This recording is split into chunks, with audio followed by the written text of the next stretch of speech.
And welcome everyone to another EXP Monthly podcast. This time we're talking about September's game, which was Chrono Trigger.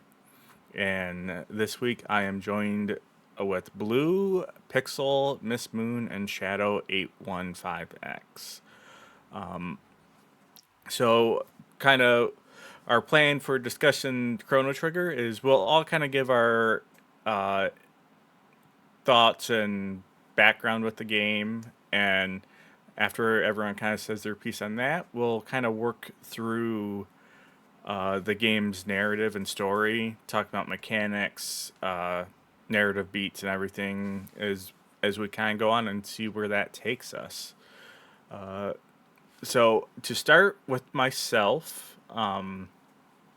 I have never actually really played Chrono Trigger before this month. In the past, I had maybe played like the first like 30 minutes, like the festival, literally to like the part where you first go back in time, and that's as much as I ever got to. I had watched some friends play it very briefly back in the 90s, and back then, I'm sure this is going to be a big talking point of this game is comparing it to Final Fantasy VI. That was always the big talking point back when we were kids. Was what's the best? It was always like, what's the best Super Nintendo game? And for me, it was always Final Fantasy VI. And then I started to have every once in a while friends or someone at school would be like, "No, Chrono Trigger is better." And I fiercely defended Final Fantasy VI because as a kid you you defended the system you had compared to the one you didn't, or the game you had to the one you didn't. Console Um, wars were a savage time, okay? they definitely were. But that said, I've always meant to play Chrono Trigger, and once or twice I've like got it like downloaded like on an emulator, and again probably played like those first 30 minutes, but been like, I don't have like 20 hours to set aside for a JRPG right now, and never really got into it until today. So I did a full playthrough of it. I did beat it. I got one ending. I was trying to work on getting at least another ending before stream, but I ran out of time. I actually was playing this on the 3DS version. So I broke out my old 3DS, and I ordered a copy of it. So part of the reason it's not fully on me, I forget when my copy. I ordered this right before the month. It came from Toronto, Canada, which is like 4 hours from where I live, though it is a border crossing. I was like, oh, how I've ordered stuff from Canada, it can't take that long. This sucker took like 2 weeks to get to me. It got stuck in customs, and so I think I got it about a week into September, and I played it like 3 hours early on, and then I just kind of didn't really put a lot of time to it until like the last week or two, and so I finally beat it this morning. So I do plan to keep playing it to at least get a couple more endings. But yeah, that's kind of like my history with the game, and I'll give some more thoughts. But I'll pass it on to Pixel next. Hey guys, so my history with Chrono Trigger is almost entirely relegated to my childhood because I played this game when I was very young and I played it with my best friend. Um, I was the one that had Final Fantasy VI and he had Chrono Trigger, and I'd go to his house to watch him play it. And we had very much the same type of discussion that Final Fantasy VI or Chrono Trigger is better. Which one of the two is it? I was very adamant it was 6, and anybody that knows me knows that I have a lot of memorabilia for 6. I still hold true to that. Now, Chrono Trigger I wanted to revisit because I had not really touched it for probably about 10 years. I replayed it again back in maybe mid 2015 or so, And I thought to myself, I still really like this game, but I just don't quite get the hype. So this was an opportunity for me to get it with a fresh new perspective. I did play it on the DS, not the 3DS, the DS version. And it was there's a lot to say about it. I don't want to get into it just yet, but I have a lot of feelings on this game that have completely changed my perspective on it and challenged how I initially viewed it. So for me, this is a really exciting experience. All right. How about you, Shadow? Well, my first experience with Chrono Trigger was probably hearing someone on YouTube talking about it. Like in Europe, we didn't get Chrono Trigger, so you know the struggle, the JRPG starvation. But I first bought the game in 2016, and I didn't play it for 2020. Picked up the DS version. I had a blast with it. It was a really good game. It's not my favorite JRPG, but I think if you played it at a young age, you probably liked it way more. I wish I experienced it as a teen. I think my opinion of the game would be much higher in that regard. So it was very nice because I wanted to replay this game, and when I heard we were doing this month, this was the perfect excuse to do so. So I had a really blast with playing this again. So yeah, that's probably that for me. All right. Blue. How about you go up next? So I had not played Chrono Trigger at all until this month. I did not have Final Fantasy VI or Chrono Trigger available when I was growing up. So I think the first JRPG I played was probably on like the GameCube. So we're talking like 2000. But with that said, I did knock the game out in I think 2 weeks, and shoved like 20 some odd hours into that. So I was pretty hooked. I have played a lot of JRPGs since I started playing them, but it took a long time for me to actually get access to them. I played Chrono Trigger on RetroArch because I'm a PC guy, so it's all got to be on computer.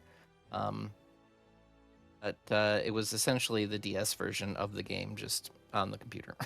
So, yeah, that's. I have no complaints about the RetroArch version of the game, and I hear it's on Steam as well, so it's pretty accessible even now, even especially if you don't want to wait. What did you say? 2 or 3 weeks to come through customs in a cartridge? Yes. um, so I'll kind of leave it up to the group. So we'll go through the story, but before we go through the story, do we want to give our general thoughts about the game and do the classic Final Fantasy VI comparison, or Or you kind of could save ask that Miss for the Moon about end? her Oh, history. I'm sorry. Yeah, I'm just passing right over you. Miss Thank Moon. you for calling that out, Blue. Shame on me. Well, I Yeah. figured no, I figured since we did that video, that pregame video, I thought we were just skipping me. But yeah, I'll just briefly uh recap what I said in the video. Me and my second oldest brother, we discovered it just randomly by chance at a rental store, and the box art just stood out to us immediately. It just looked so cool that we had to try it. And looking back on it now, having that experience before playing Final Fantasy VI, having some time to kind of revisit those memories, It almost feels like it was baby's first JRPG for me. It was the beginning of how I understood the language of JRPGs afterwards, moving from that to Final Fantasy VI. Um, Now the thing about Final Fantasy VI, when we rented that afterwards, we didn't beat it. We weren't completely finished with it, and we didn't um, complete it until the anthology came out in 1999. That's when we officially beat Final Fantasy VI. So before that, of course, Chrono Trigger was kind of like our favorite game because we played it so many times and we beat that one. It kind of cemented itself as one of our favorite games. And so when it came to the debate between Six and Chrono Trigger, um, that was a conversation that we never had between us or others because we would often compare it to Final Fantasy VII, which we played fully to completion afterwards. And so there was always dialogue back and forth about that. But uh, but thinking about those two together, even after playing both of those, I have a hard time comparing the two, to be honest, because I feel like they are two completely different JRPGs that are telling way different stories with especially characters, completely different types of characters.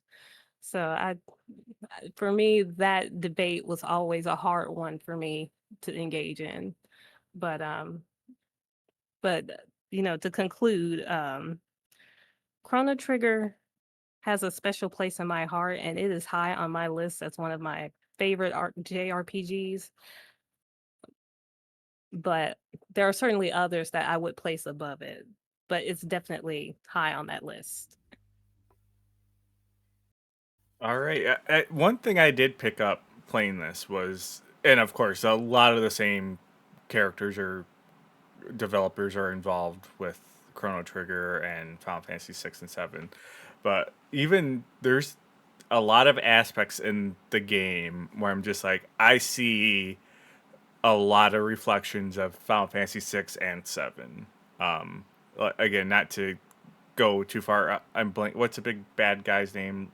Le- uh, Lavos? Levos. Lavos. Yeah. Lavos, Lavos. you know. I'm like, I was 100% getting like Genova vibes. Yeah. As Very like, say, there are a lot of Final Fantasy VII parallels. I yeah. agree. But I guess with that, we'll kind of jump in. I do have kind of a let's play of the game playing on the stream. I'll probably jump forward in that let's plays if there's significant parts we're talking about. But Chrono Trigger, you start, you name your character who by default is Chrono, and you're going to the Millennium Festival and earning points, and you run into a girl named Marley, who is actually the princess. And welcome, Bucho. Hope you're doing good. Thank you for joining.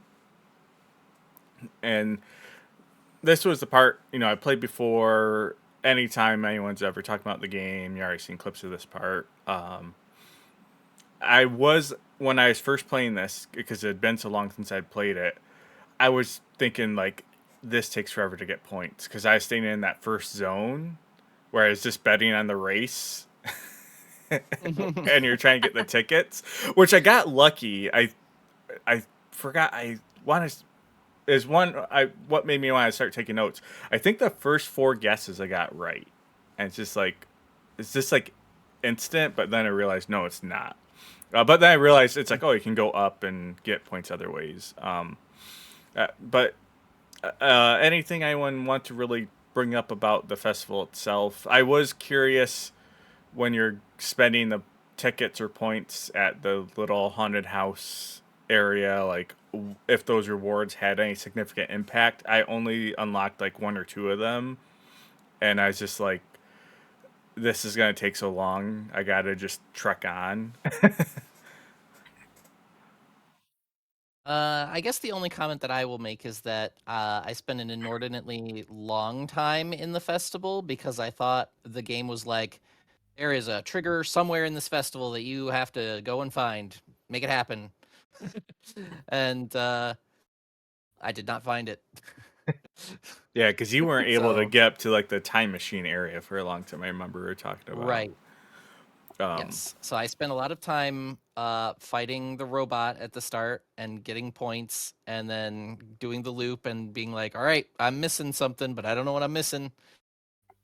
But I did all the mini games, like the drinking game and the rescue the cat and everything. It just took a long time, or it felt like a long time to like figure out that I have to like get up there and go and stand in a certain spot and go and come back in a so certain. I mean, it wasn't that specific of an order, but it it just took a was. long time of a reason. I do remember as a kid when you get to the time machine, kind of the kickoff of the game. Well, I guess technically it's not a time machine. It's like the teleporter that opens like a rift in time. I remember as a kid thinking it was really weird because it would have been one of the first like games or really mediums where you had like straight fantasy with like tech, like not steampunk. Because again, Final Fantasy VI had a lot of steampunk and stuff, which I remember that was always very jarring to me as a kid. Being like, how can they have like teleporters? But it's like kind of still like medieval fantasy. And did not that ever bothered me. It was I just that always like stuck out to me as a kid. But yeah, you get the catalyst of the game. Shenanigans happen at the teleportal that open a rift in time and suck away the princess, Marlene. And of course, you being the hero, you and Luca go in and follow her to try and rescue her and figure out what's going on. And time travel starts off right away, and you go back 400 years, and you start exploring this new kingdom. You find out that uh, the queen is missing or was missing, and now has been replaced, or Marlene they think is the queen, uh, and she's kind of pretending to be the queen. Then you talk to her, figure out no, this is still Marlene. Uh, I did find it funny, and I jotted down.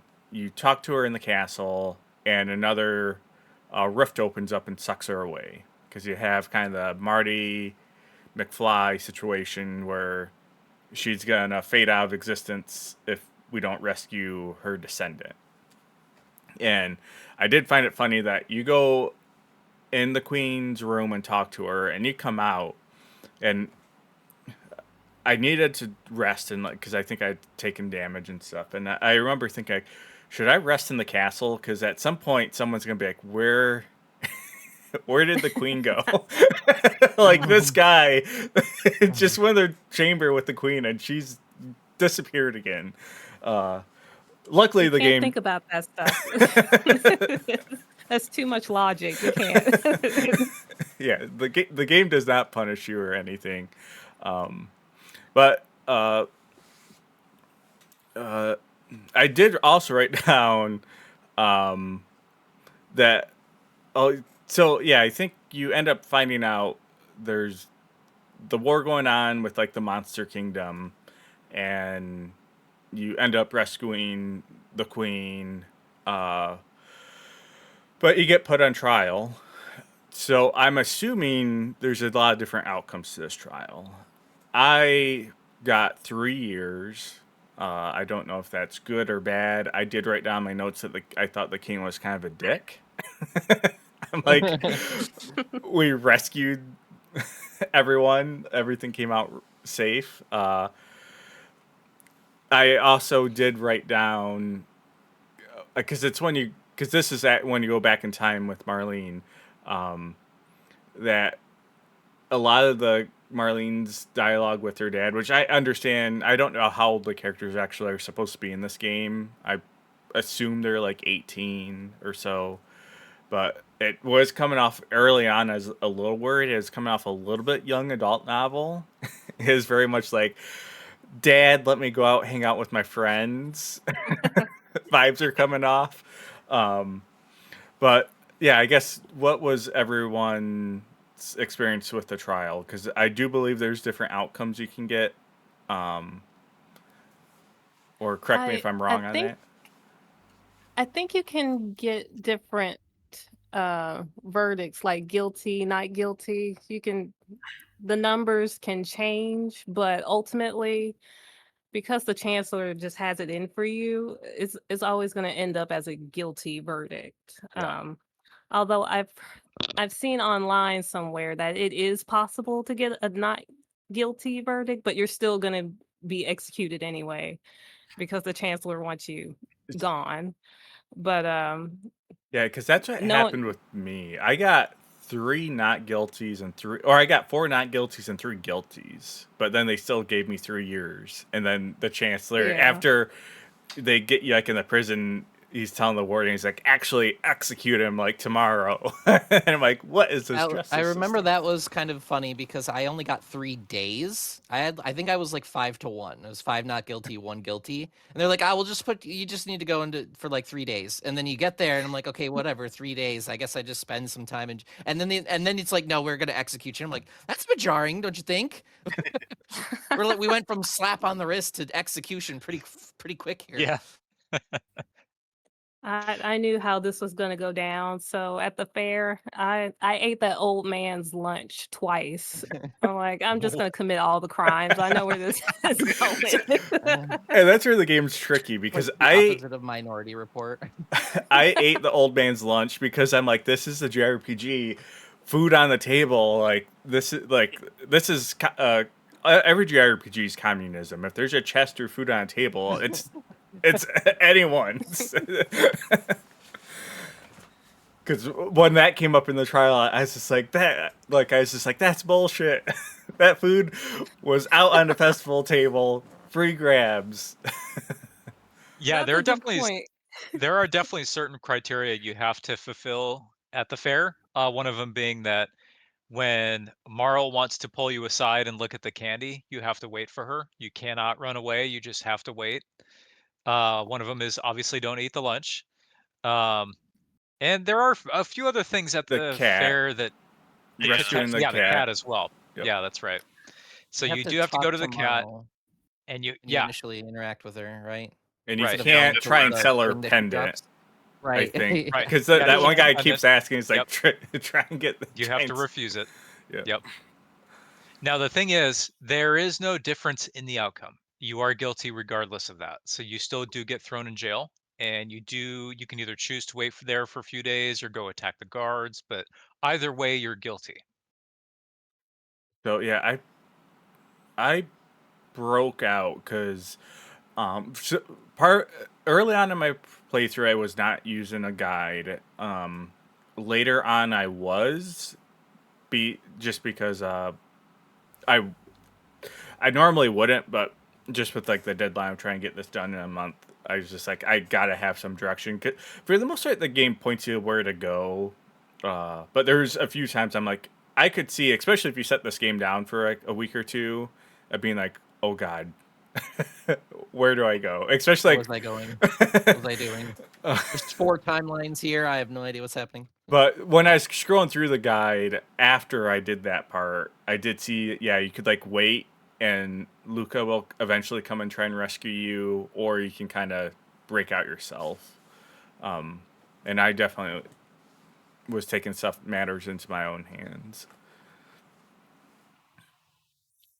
But yeah, you from here you break out of jail, join up with Luca, and then on your way breaking out, I forget the specifics, but you come across another time rift and end up going in the future to the year 2300, and it is very bleak.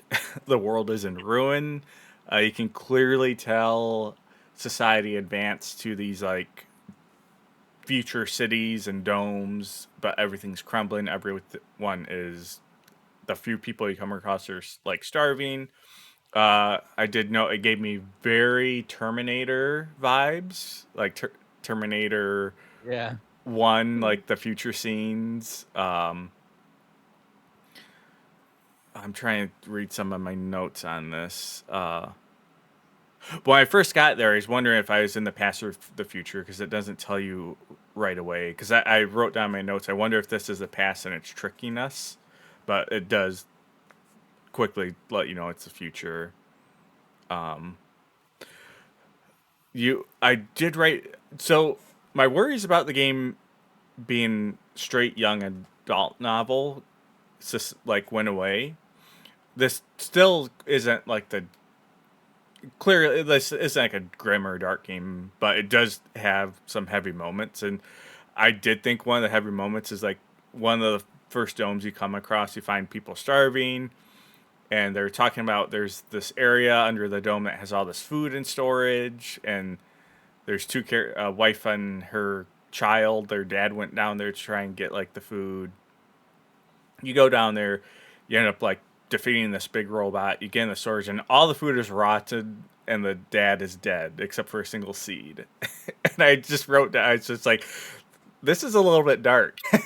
Like it definitely wasn't keeping that like super kind of light note through the entire game. So I did appreciate that because I was a little bit worried early on. It's like that it was going to be a little bit too like childish, for lack of a better term, for me going into it. But it definitely kind of brought some of those heavier moments. I guess early into the future area, kind of thoughts, things, memories from playing as way back as a kid come up for anyone.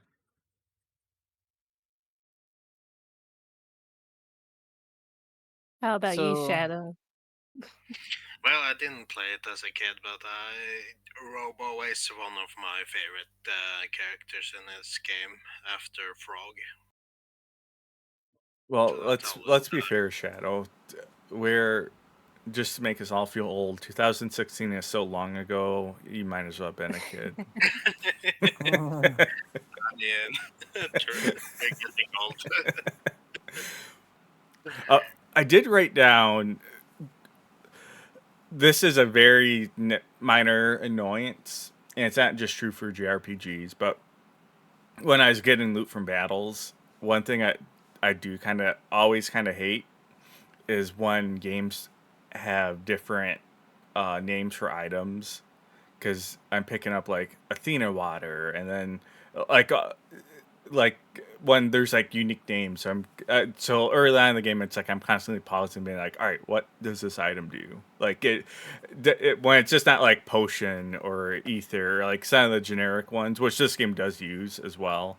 But this game also doesn't overload you with items. Like end game, there's I felt like there's only a 15, 20 types of items you really like pick up as far as like there were and three half of them are ranks, like, yeah, three ranks of the same three thing. ranks for health, three ranks for mana, and then there was like a cure, poison, and then no, there weren't that many. Yeah, as you say, there weren't that many options really. The most important one at the end was definitely mana. The At least other,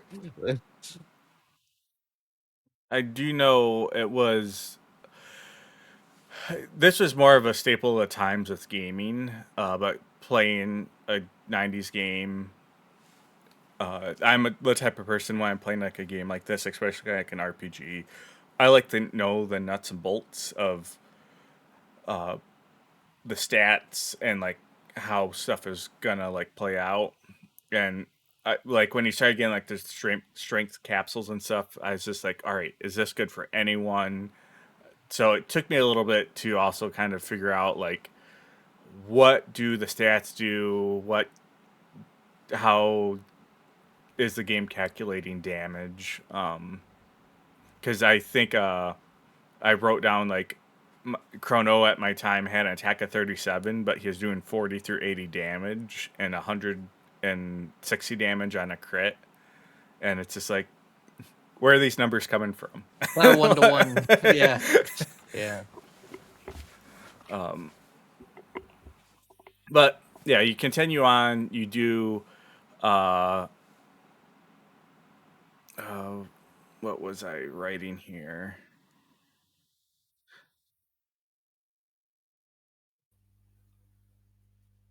Well, as you're finding your notes, Yep.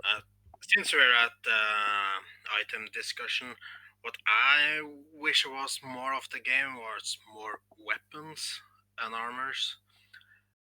I feel like weapons were very far and between when you got them, and I think getting new ones would be more satisfaction to my JRP monkey brain, but I kind of wish that, and I really wish we had 2 accessories slot. I Yeah. feel like we're pretty limited with just one. I think you could do very cool stuff with 2 slots. I basically, I didn't hardly use. There was a point. I mean, I guess I was using other accessories before I got them, but like, I basically used the mana reduction accessories, and that was it. And then I think I had the crit one on Chrono. So it was like, I have 2 kinds of accessories and across 3 characters, and there The was like a golden pile stud. of them. Yeah, the golden. There's a golden one that makes your mana usage go down by like 75%, and then there's a 75%. silver. Yeah. Yeah, and then there's a silver one that makes it go Yep. down by half. So it Yep. was just like, that's all we're gonna. That's all we need, and then we need big damage. But there were a decent number of accessories in the game. It's just I didn't feel like any of them were as good as just I've being able to use the broken and That's what combo I think. abilities. Yeah, Shadow's right on. I think a lot of the time it just felt like there were almost objectively these are like the 5 or 6 best accessories. I know early Yeah. on, what's it called? It was like super OP early, really before you get like super powerful techs.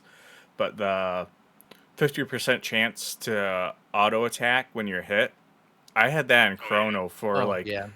80% of the game, and S- and it's just like he's constantly getting hit, and I had he was doing crits fairly hot frequently too, so it's like half the time he's just like getting hit then just killing the thing like on his counter attack, and I was just like, this is like, why would I swap this out for like +2 strength or Yeah. +2 speed? So yeah, I do think you're right, Shadow. Having like the 2 accessories would be just that little bit of touch to give you a lot more variety in kind of your build, because it did seem like a classic JRPG where you kind of got a new armor set or weapon set like every chapter, essentially like every big time you went to like a new area.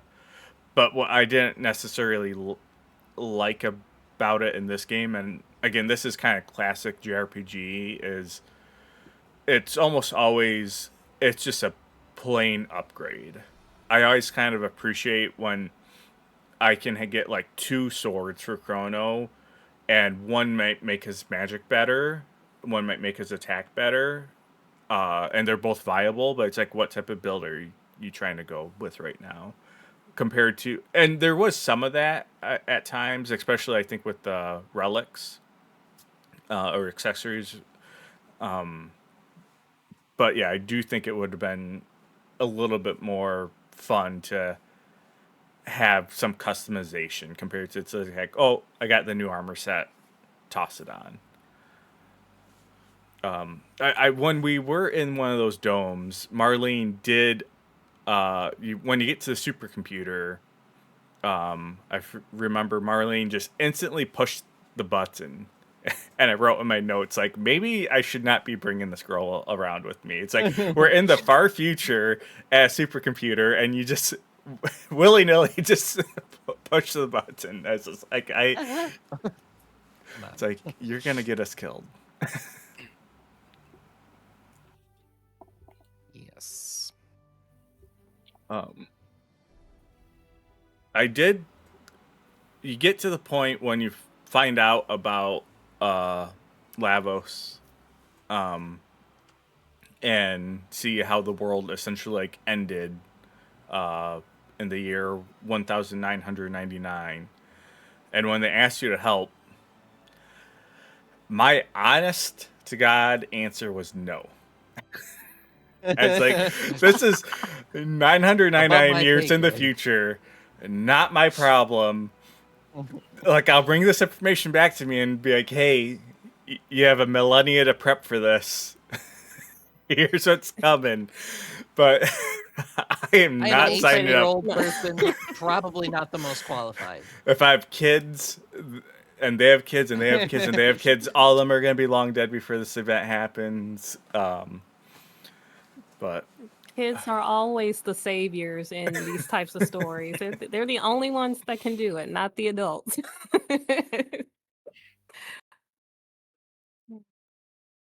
and I think around, seeing oh, that. go ahead. Oh no, I just wanted to quickly say when I first saw that video of what happened in 1999 when Lavos comes out, and you essentially see why the current time you're in is in the state that it's in. I think the first time seeing that, that was like, whoa, at the time, because I never like experienced a narrative in games where things got that bleak before. I don't think I remember playing anything where things looked that pretty dark for the moment. So that was a heavy hitting moment for me when I first saw it. I'm like, where is this story going when I saw that? Yeah, and the like game designer, like movie buff part of me, it was trying to instantly like tie in. It's like, all right, are we the cause of that with like this time travel? Like, I was wondering if it was going to loop back to us having the cause and effect. Yeah, I like they jumped very like your party jumps very quickly to like, all right, the answer is going back in time and stopping this from happening Yeah. like completely. They're not like, let's try to like reinvigorate the environment or fix this some other way. They're like, nope, we got to go back in time and do it. So it's like, okay, we're playing really loosey goosey with time travel here, which is kind of interesting that they do that immediately after, not immediately after, but you know, one of the large story beats of the previous chapter was, we messed with time and accidentally almost erased someone from existence. But, I mean, again, I Too kind of true. am like, it's a team of like basically almost teenagers, right? Like maybe I don't know, short memories. I did around this time. It's when I unlocked Merle's allure tech, and I literally wrote, Marley's just making enemies thirsty. She literally distracts them with her butt. I was not expecting that as the tech. I also, that stupid bike race, it took me 6 tries, and every time I kept losing. The one I Oh, kept losing at the very end. I finally beat it with 897 points, though. That, like, 7th try was nearly flawless. But when you come back in time again and have to do it, I didn't have an issue with it. But, oh, I was getting so angry. I was like, why is taking so many times to beat this stupid motorcycle guy? I figured out very quickly that it does the thing that racing games like I don't know, I assume modern racing games still do this, but they do the thing where the CPU just magically is tethered to you, so it doesn't matter how far ahead you get early on, it will always be like directly behind you. So I was like, all right, I'm not even going to use my boost until literally the last second. Yeah, rubber banding. And that appears, yeah, the rubber banding thing. And that appears to have worked See, I'm a immediately. sucker because I seen you got to score, and I'm like, I gotta stay ahead of this guy and get. Because then I was thinking like, if you get a high enough score, maybe you get like some reward or something. I'm like, there's no way they just have a score without some reward. So I was like constantly trying to get in front of him, have him bump into me and stuff. But I don't think I even noticed there was a score. Is there any mechanical I thing don't from think. that, or is it just like we put a number on the screen that counts up? Yeah, I think that's all it is. Nice. Yeah, I didn't even notice that at all. I don't think, or at least didn't remember it. So around this time too is when you get. So I kept everyone with the default names. I except Chrono, I named Joe. and then is it Robo? Is that the robot's default name? Yeah. Because I was gonna keep all default names, but once I seen the robot, I went with Clinker. It's like you AI, you probably are trying to take my job. Oh my You're not goodness. allowed to say that, Wilbert. Stop it. So It's the Clanker. It always reminds me of the Star Wars pejorative that the clones call all the droids clankers, which is interesting coming from a bunch of clones. and then around this time when you get the first time where you now have 4 characters. The game you can only have 3 people in your party, so you have to choose 2 to leave behind. And I know this game. I don't believe has like romance really, but Luca was my girl. Marlene, you sit in the back with the crazy old scientist guy in the rundown hub. Me, Luca, and Clanker are going on to save the world. If So we want to talk about parties, yeah. yeah, I definitely feel like there was some like character, this may or may not be on purpose, but I feel like some of the characters were like very, very strongly weighted to be better than the others. I feel like Frog was like, so Chrono is the highest damage character in the entire game, and that is made like very apparent, like basically throughout the entire game. Frog is absurdly good because he has his own healing that's super cheap, and It's everyone. then and then his like X ability with Chrono too was just awesome damage. At least mid game, like his X slash with Chrono. I love the name of the healing spell, Slurp. Oh yeah. Yeah. Slurp you Yeah. back to life. Yeah. Robo was pretty decent as well. And then Ayla also did a lot of damage, but I always felt like she was kind of redundant because Chrono existed. I was using Ayla a ton because of the Falcon Strike tech, where she'll throw Chrono, and you could hit an entire line of enemies and do insane damage. And so I loved her for that. And then her Boulder throw, like, would do a ton of damage. I really like the team attack with the Robo and Chrono, where you spin around with the laser and just kill everything on screen. I feel like the dual and triple tech attacks are the highlight of the battle system because of how much you can experiment with different party members to see what kind of damage you can get. And it also really reminds me of Final Fantasy VII Rebirth, how they do those kind of team attacks. I feel like that should. I don't want to say it should be a staple of most battle systems, but I feel like it just makes things feel more varied when you have that choice. I do really wish this game had 4 characters though, because I kept getting a situation where I almost felt forced to take Frog because of his healing, especially for some boss fights where a lot of bosses in this game all have like an ability that just hits you all and does like half your health. So you need a character who, even though like Marlene has really good healing, hers is like direct, or she has the one with Chrono, but then it's like I'm sacrificing Chrono's damage output this round. And I know Robo, I think, has a good all around healing. I use Robo literally only during this segment of the game when you first get him. And I don't think I use them ever again until the very end of the game. So I was kind of always forced to use Frog at times when I felt like my main party was kind of if I could get away with it, was always Chrono, Luca, and Ayla. but I would swap out one of them with Frog at times, and who else am I forgetting? There's Magnus, who you get later, or you can get. I feel like I'm forgetting someone. And that's pretty much it, right? There's There's 7. Robo, Luca, Ayla, Marley. Marl, and Magus. Yeah, so I'll get Sure, that's it, right? Marl in at times, but yeah, kind of my main was usually Luca, Chrono, and Arla,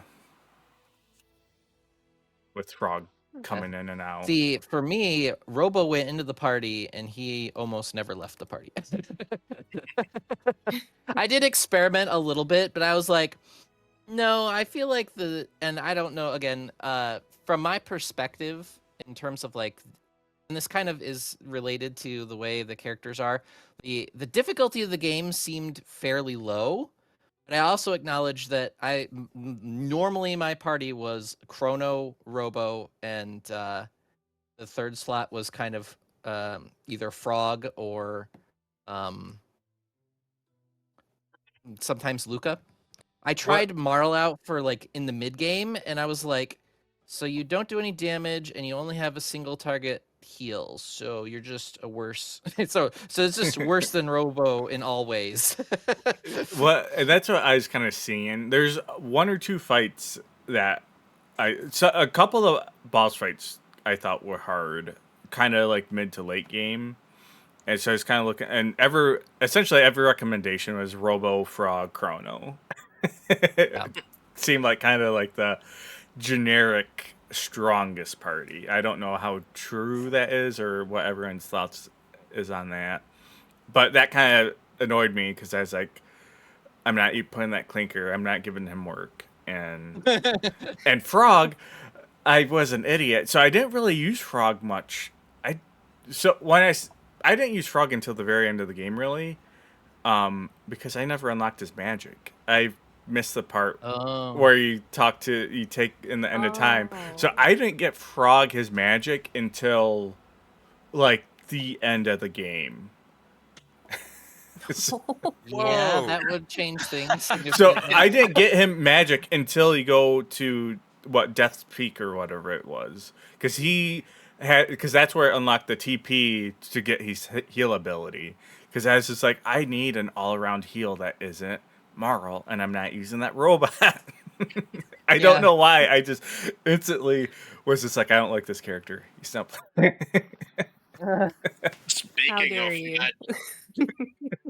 Speaking of magic, I think it's very fun when you go back to the end of time and try to learn Ayla magic, and the guy says, she was born before magic, so I can do anything for you. I will say, outside of battle, depending on who you have in your party, I did notice this time around that I feel like it makes a big difference who you have with you when you are encountering certain story beats, because the characters' dialogues, the way that they speak is so different. And sometimes certain characters can take like a serious moment and kind of make it feel, I don't want to say off in a way, but like Ayla, she's like the perfect example. Sometimes in a serious moment, she'll say certain things that just kind of kill the tension. Like, go strong. You, Batman, let's kill. You go, yeah, yeah. And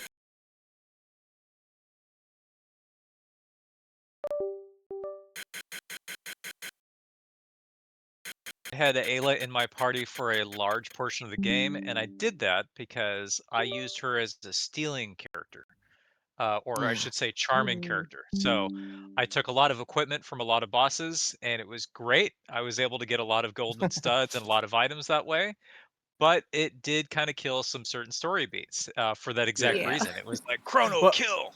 It's like, okay, calm down, Ayla. Just calm down. And that's why I wish you could have that 4th character, because I liked Ayla a lot, but yeah, it kind of she's one of those and there's some characters in like FF6 that are like that for me, where I'm like to swap out characters when it makes sense for them to be in the story for that moment. Whether it, I always appreciate it when they have something unique to say, but even if they don't, like that's part of my immersion. It's like this character should be here, Yeah. and Marley Yeah. was a prime example of like, I feel like this game, the narrative, she really should be in a lot more of these conversations than she is. So I was kind of forcing myself to use her at times so I could have those narrative Yeah. moments, even You though know, Yeah. I didn't this. prefer that Oh, party. sorry. Go ahead, Filbert. Oh, no, that was the end of my thought. Yeah. You know, this game does something interesting with Marl or Marley that I think is it makes it difficult for me to really keep her as part of my party because much like you guys, I like using her, but she feels very limited in a way with that single user heal and just not really doing a lot of damage. I feel like I could better allocate that spot to Robo or even Frog. I mean, Frog is a great healer on top of being a great attacker.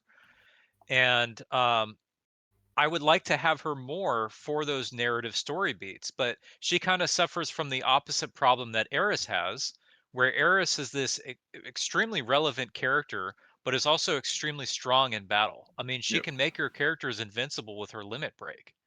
But here's, Marl or Marley that doesn't quite do the same thing. Like she can heal you, but when you don't need to be healed, what is she doing? Well, not really a whole lot. I wish they kind of did. It should have done it even more, I think. But Final Fantasy VI, one thing I think that game did really well a couple times was it breaks up the characters. Sometimes it's by choice where it's like, all right, who you taking? But it has certain moments in that game where it's like, hey, we know people are going to play with their same four favorite characters.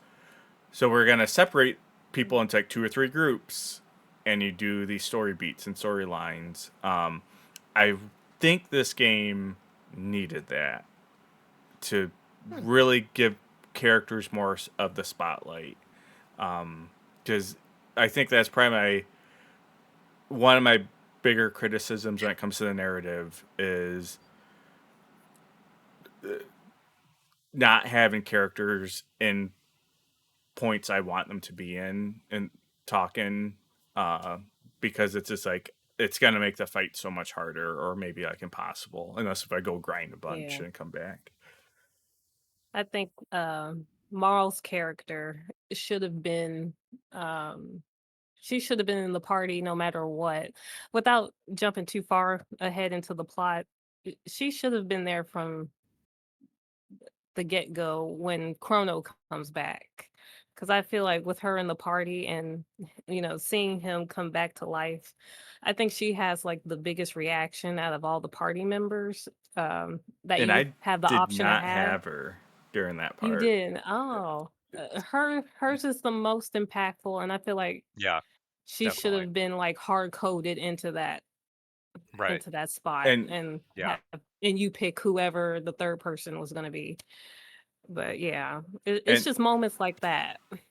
and that's one of the moments where when I was at that part, even though I liked Luca a lot more as a character, I was just like, I feel like Marl should be here for for me to get kind of not like these games ever have like the right narrative or whatever, but to get kind of like the implied narrative or like the more of the canon narrative, I felt like I'm missing that right now because whenever Yeah. I was looking up stuff about this game, it's like you see so many screenshots of her hugging Chrono when he comes back, and for me it was Luca, which I was just like, Luca's my girl. I'd rather it be her anyways, but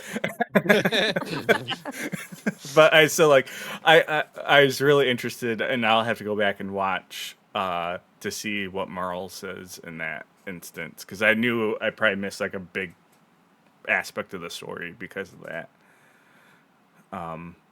And one of my people there was Ayla. Oh. And it was just like, Uh, yeah, Joe back, Joe strong. I'm like, Chrono, you oh. back? No. the whole lot of input there. Oh, what Philbert and Blue or anybody in the group, what did you all think about Chrono being a silent protagonist? Were you a fan of that, or did you not really like that much? I generally, when it comes to games, I don't like silent protagonist. That said, I think it was honestly done so well here. I did not even think about it or give it a single thought until you just brought it up now. So Oh, I would I think it say works I really liked it. well. Yeah. I think one of the things that makes it work really well is the fact that all of the characters have pretty strong characterization, and I guess this isn't necessarily true, but they all have like character arcs basically, or at least stories that they're told. Like, especially during the later half of the game, they all get like a side quest, a multi-step storyline related quest, and I feel like and you can do like a majority, well, not a majority, but a fair part of the game without even having Chrono in your party. like so yeah, I think that they did a super good job characterizing all of your companion characters. And I think they do, Yeah, I think the silent protagonist works really well because and they're focusing so much on those characters. I think the art direction and animation carries a lot too, especially for a Super Nintendo game where even without him having dialogue, I always could tell what he was like expressing or feeling. And yeah. I do think it allowed me to kind of self insert a lot into the character and be immersed in that way. Um, but yeah, I guess so. What are your thoughts then about that? I had no issue with it. I thought it was very fitting. I didn't feel like I was missing anything about Chrono's character. Um, because I felt like the other characters help carry that for him in a way. But it's, sometimes with silent characters, you feel like you don't really know them at all through certain storylines. But with Chrono, he was such a simple character, at least to me, that I didn't feel like I was missing too much by him not speaking. But I felt like the people he was surrounded by kind of helped informed me who he was, in a sense. Yeah, and I would agree And I with think that. it also plays to kind of the concept in at least in the again at least for me the latter half of the game opened up a lot and I enjoyed that more than the first half of the game, but I think it plays into a big part of like your choices as a player kind of dictate how Chrono is like um it fits into the narrative because at a point in the story you can decide to just end the game basically whenever you want, right? Like you can go to the end of time and there's like a portal or whatever that you can take and it just takes you directly to the end of the game. So like you're kind of defining Chrono by like how much you engage with the rest of the game, by like whose side quests you go on and in what order, and like which times you're visiting and what you're doing there. Um, so you like don't even really need that much dialogue from Chrono because like your choices as the player are kind of defining him. At least that's what I felt like. Hmm.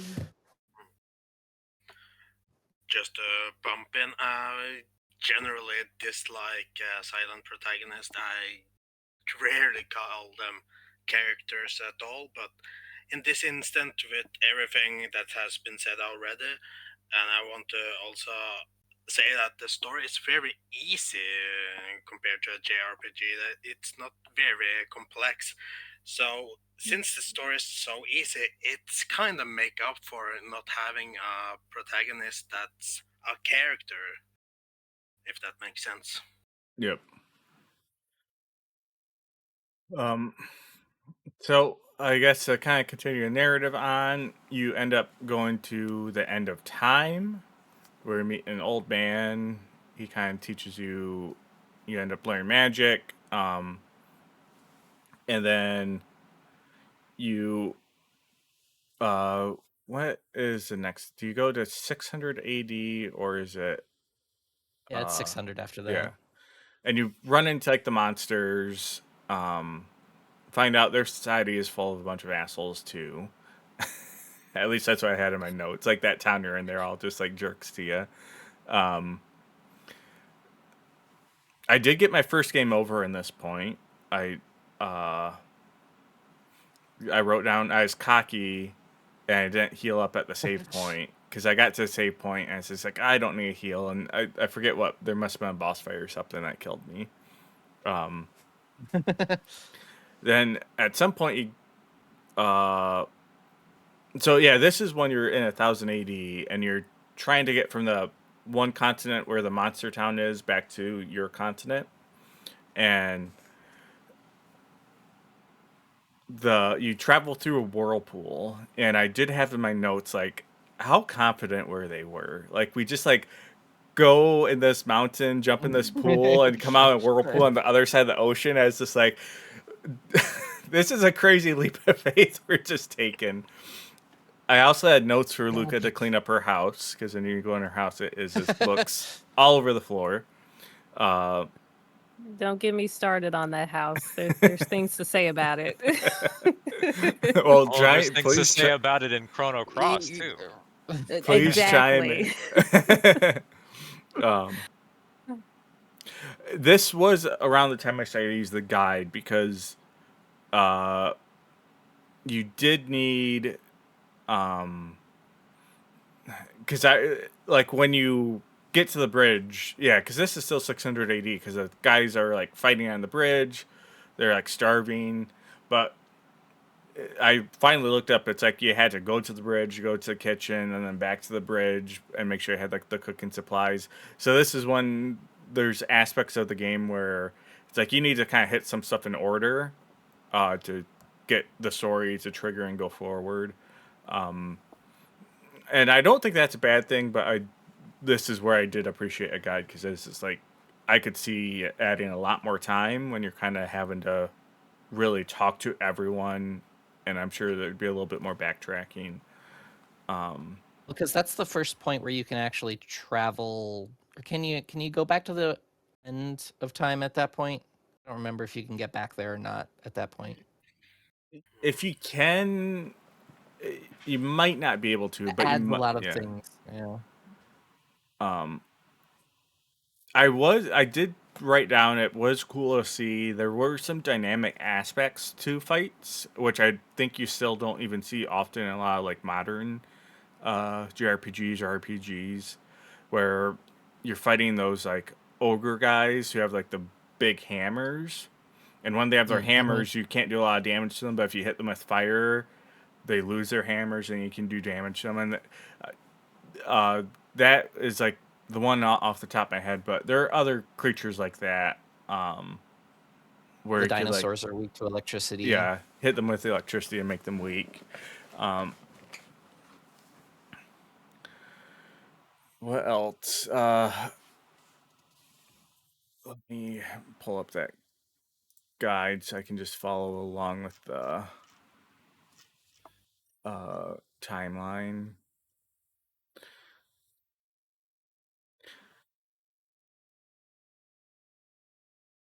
I did write down there's clearly no inflation in this universe. Prices for like beds and basic items don't really change much between like 600 to 1000 AD. Yeah. During this process, you eventually go through another time warp to 65 million years ago. I was not expecting this game to go that far back in history, or 66 million years ago. I did write down Yeah. bring on the T Rex boss fight, and that I would be pissed if there's no Do that. dinosaurs. Thankfully, there were dinosaurs. This game would get an F if it sent me back that far in time, and we we weren't There fighting weren't dinosaurs. dinosaurs. There wasn't a giant dinosaur boss.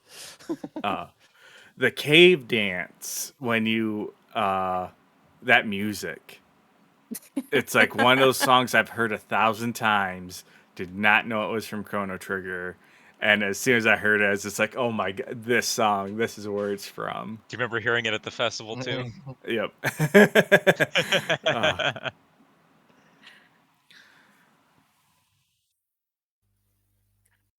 uh, I did like that. So you run to Alea, and she has like her one ability is Kiss to heal you, and I'm just like, "Oh dang, Chrono pulling all the girls," and sure enough, it's like you almost become a home wrecker, and her boyfriend or whoever gets jealous, and it's just like, dang, I'm breaking up. It's like, what repercussions is this gonna have on history? Right. Where's the grandfather, the ultra grandfather paradox? And during I all will this, say, oh, go ahead, Miss Moon. oh, I was just gonna say, I was playing this on Steam, and I forgot this version was the one that comes with the animated cutscenes in between, and I've been meaning to bring this up a little earlier, but I don't know about everybody else, but I am one of the few that does not like them being inserted into the game. It feels kind of shoehorned in, and when you were talking about reaching this point in the game, there is a cutscene showing Ayla, Oh yeah. fighting off the monsters in Toids or front of whatever. Chrono and yeah, and then once the scene is over, the scene plays out again, but it's in Yeah. game. So that always irritated me I'm glad you because I brought felt that up. like, I'm glad you yeah, brought because that up. it just felt unnecessary, and it just didn't need to be in there. So I do like the cutscenes, but I did think it was a little bit strange because the same thing happened with Frog splitting the rock, Yeah. where Yeah, it's like it shows the rock being split, but then when it cuts back to gameplay, like Frog is like holding up the sword still, and it's like, wait a minute, that already happened. We're seeing that again. That's cool, I guess. Yeah, I feel like they should have.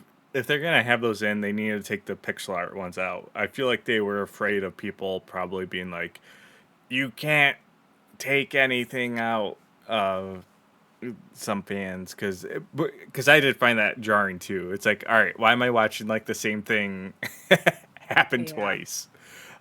As I did appreciate the animation scenes for what they were, but uh, yeah, I can those it depend this your Could kind of take it or leave them, yeah. and they didn't add a huge amount, and I feel like it probably took like a pretty decent amount of effort to put them in.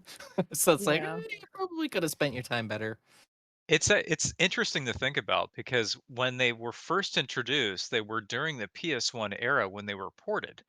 So you get these really cool looking cutscenes, or at least if you're a fan of that kind of thing. But at the same time, kind of getting an inferior port of Chrono Trigger because of the very long loading times that were Mm. present on the PS1 version of the game. hmm. So it's like, okay, you get these cool anime cutscenes, but what are you giving up in return for that? Just a ton of your time. um, so yeah, you go back in time because you need to get the redstone to repair the sword for Frog, and when you end up getting the stone and going back to 1080 to take it to Melkor, right? Is his name, I believe. Melchior, Yeah. yeah. Yeah, Melchior? Yeah. Melchior Yeah. to fix it. I did write down at this point. I was like, "Who is this guy? Why do we trust him? His name was on this weapon. We know nothing." Like, I I was pretty confident that he was going to be some type of villain, but he ended up not being. But I was I just had like, "This is sus." I had totally forgotten about the whole character. So like when he says he knows frog, I'm like, what? You do, but that doesn't like, huh? What? But after I played, I got what he was, and like, okay, it does make sense. But that's time travel for you. And then I'm trying to get to it in the video. I forget when it specifically happens, but then you fight Magnus, and I thought that fight was awesome. It played out extremely,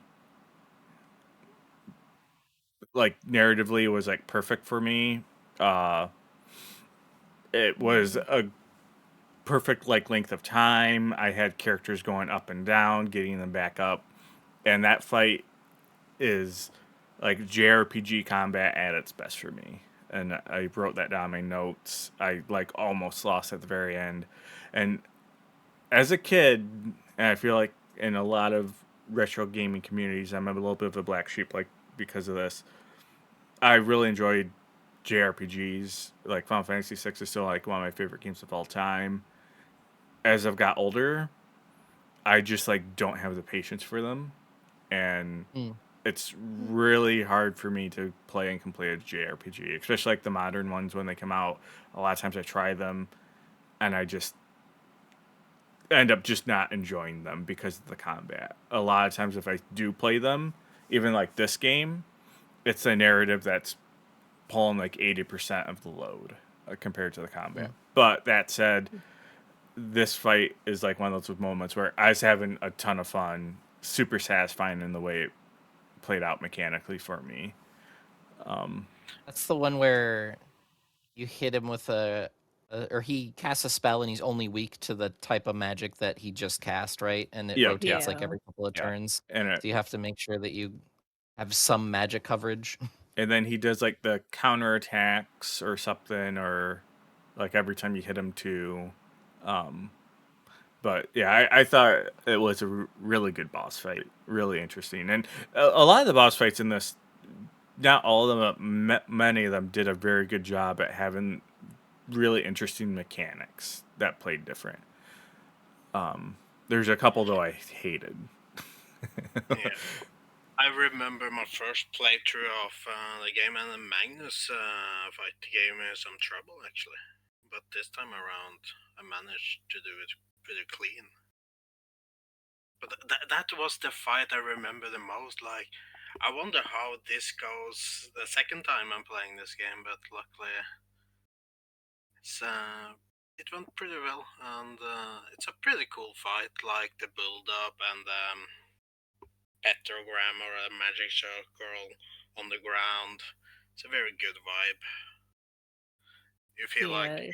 you're going to beat the bad guy, you're going to save the world, but there's more of the game, and you actually learn Yeah. that Magnus isn't that bad boy that you thought he Yeah. was. Yeah, It's Yep. interesting Yep. that it like builds up to that point as if he's like the big bad.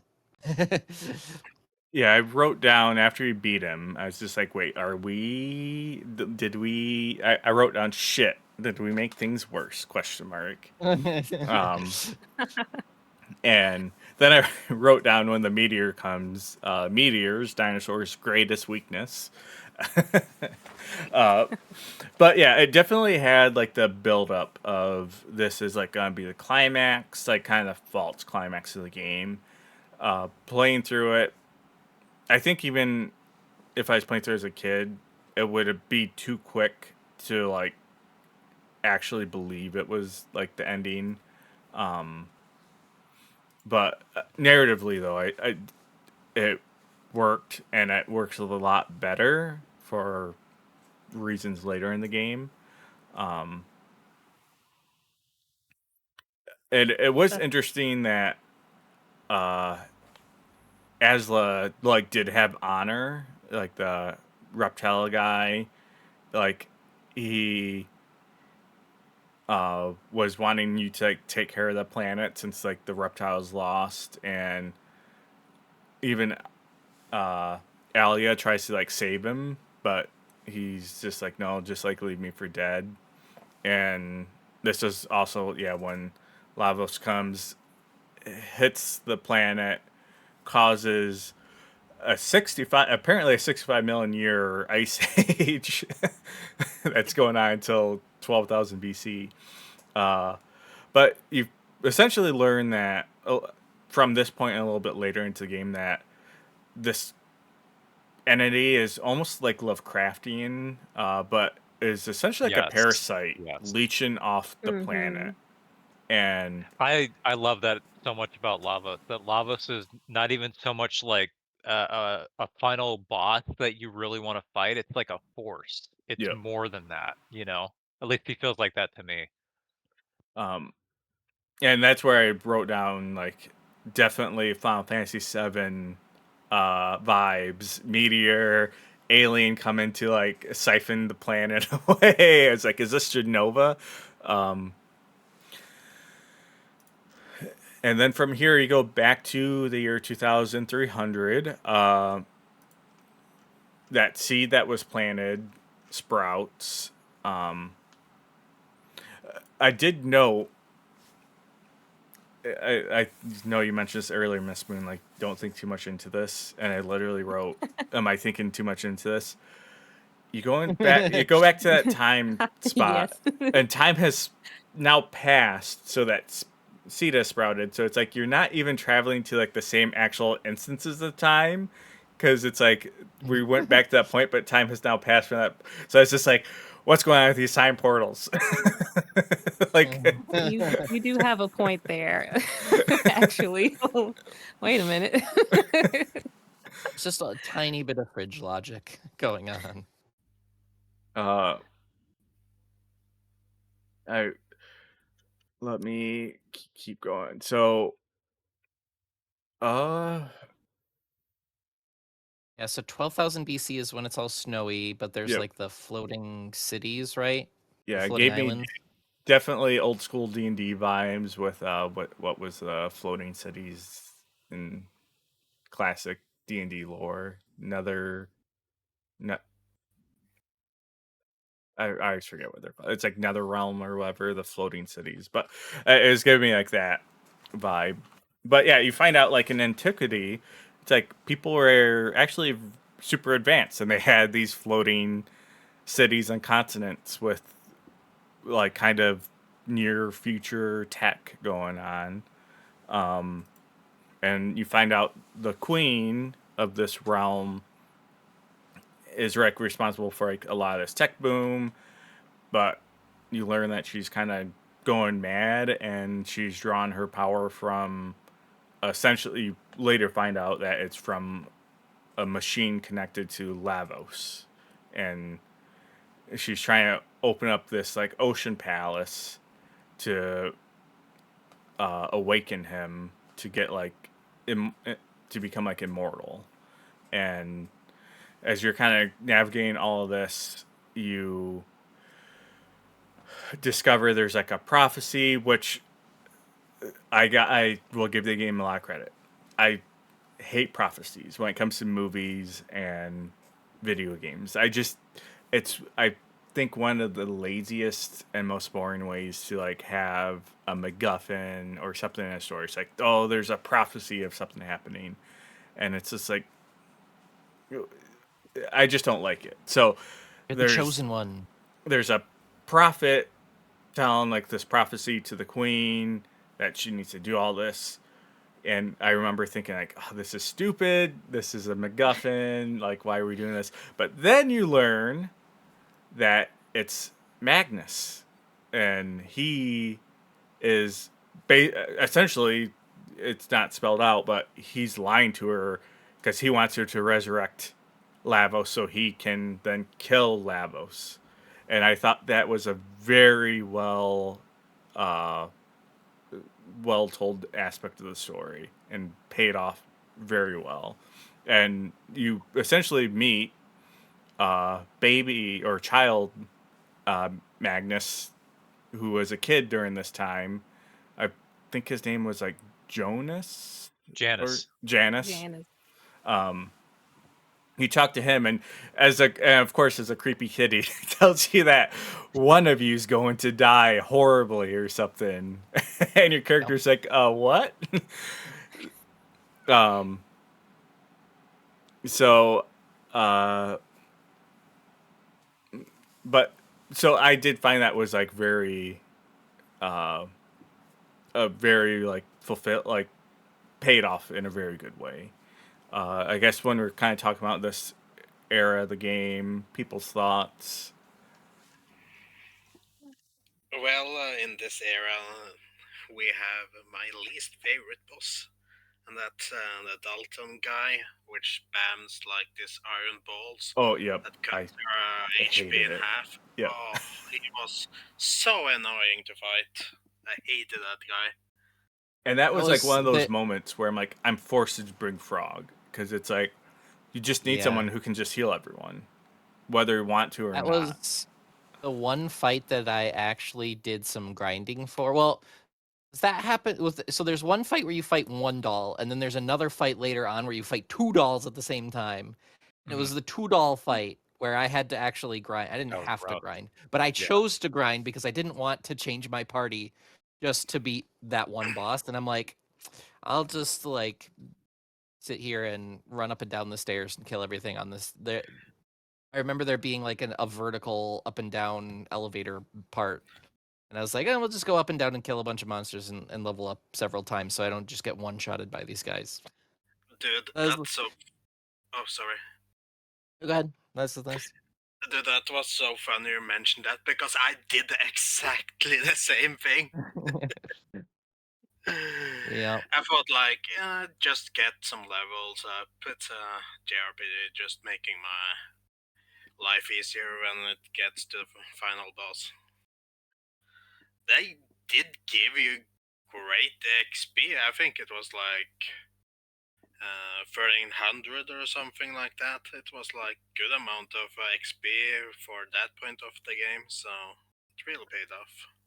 Yeah, Yeah, I forget what I decided. I was like, I want everybody. I think I just was like, as long as everybody's health is above 700, I'll stop. And I was like surprised at how quickly that happened. I was like, I was like, I don't even think it took like an hour. It was probably less than that. It's just so I don't know. They like it seems like the individual enemies and combats do have like set XP that they grant, but I don't know how the level amounts scale for like each. Like it didn't seem like you needed vast quantities more every level or anything. So I don't know. In terms of like JRPG grinding, it was not bad at all.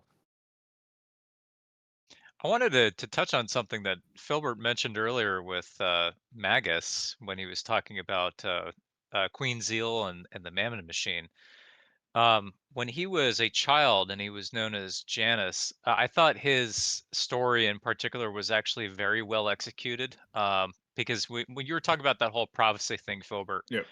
I think for him it's so well executed because here's this child that, wants to be close with his mom, and his mom has these three architects, the three gurus, design this thing called the Mammon Machine that's meant to, take energy from Lavos to achieve immortality, and it slowly changes her over time. And so he feels like it gets ripped away from his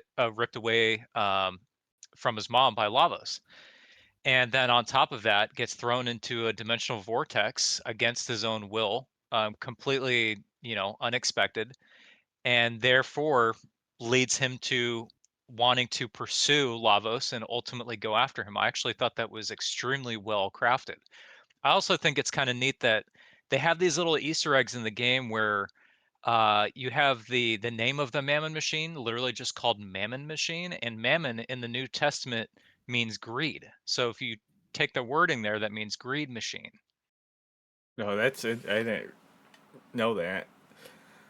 But I know I was trying to pick up on the kid's story. I was picking up a lot of on Janus's story during that part. But I think a little bit. I missed a little bit of it. But yeah, I do agree. Him having when you kind of find out a little bit later in the game, like because of this motive and kind of what happens after, like his motive, like makes so much sense and just adds like some really good payoffs into like your two forces trying to achieve the same goal, but Yes. for different reasons, and you Yep. don't. And it's like if you would have just sat down and talked for like 10 minutes, it's like, hey, we can work It together. it makes so much sense because like they have two different reasons for going after Lavos, but you also kind of understand why Magus himself doesn't really like the Earthbound ones, which are, Chrono, Marl, and everybody that's, on the Earth, because the Enlightened ones kind of see themselves as above the Yep. Earthbound ones. And so it makes perfect sense. And he has that like Something that revenge aspect where you feel like he needs to be the one to kill him, and Right. he wants to Right. bring him back to kill and not do it like some other method too.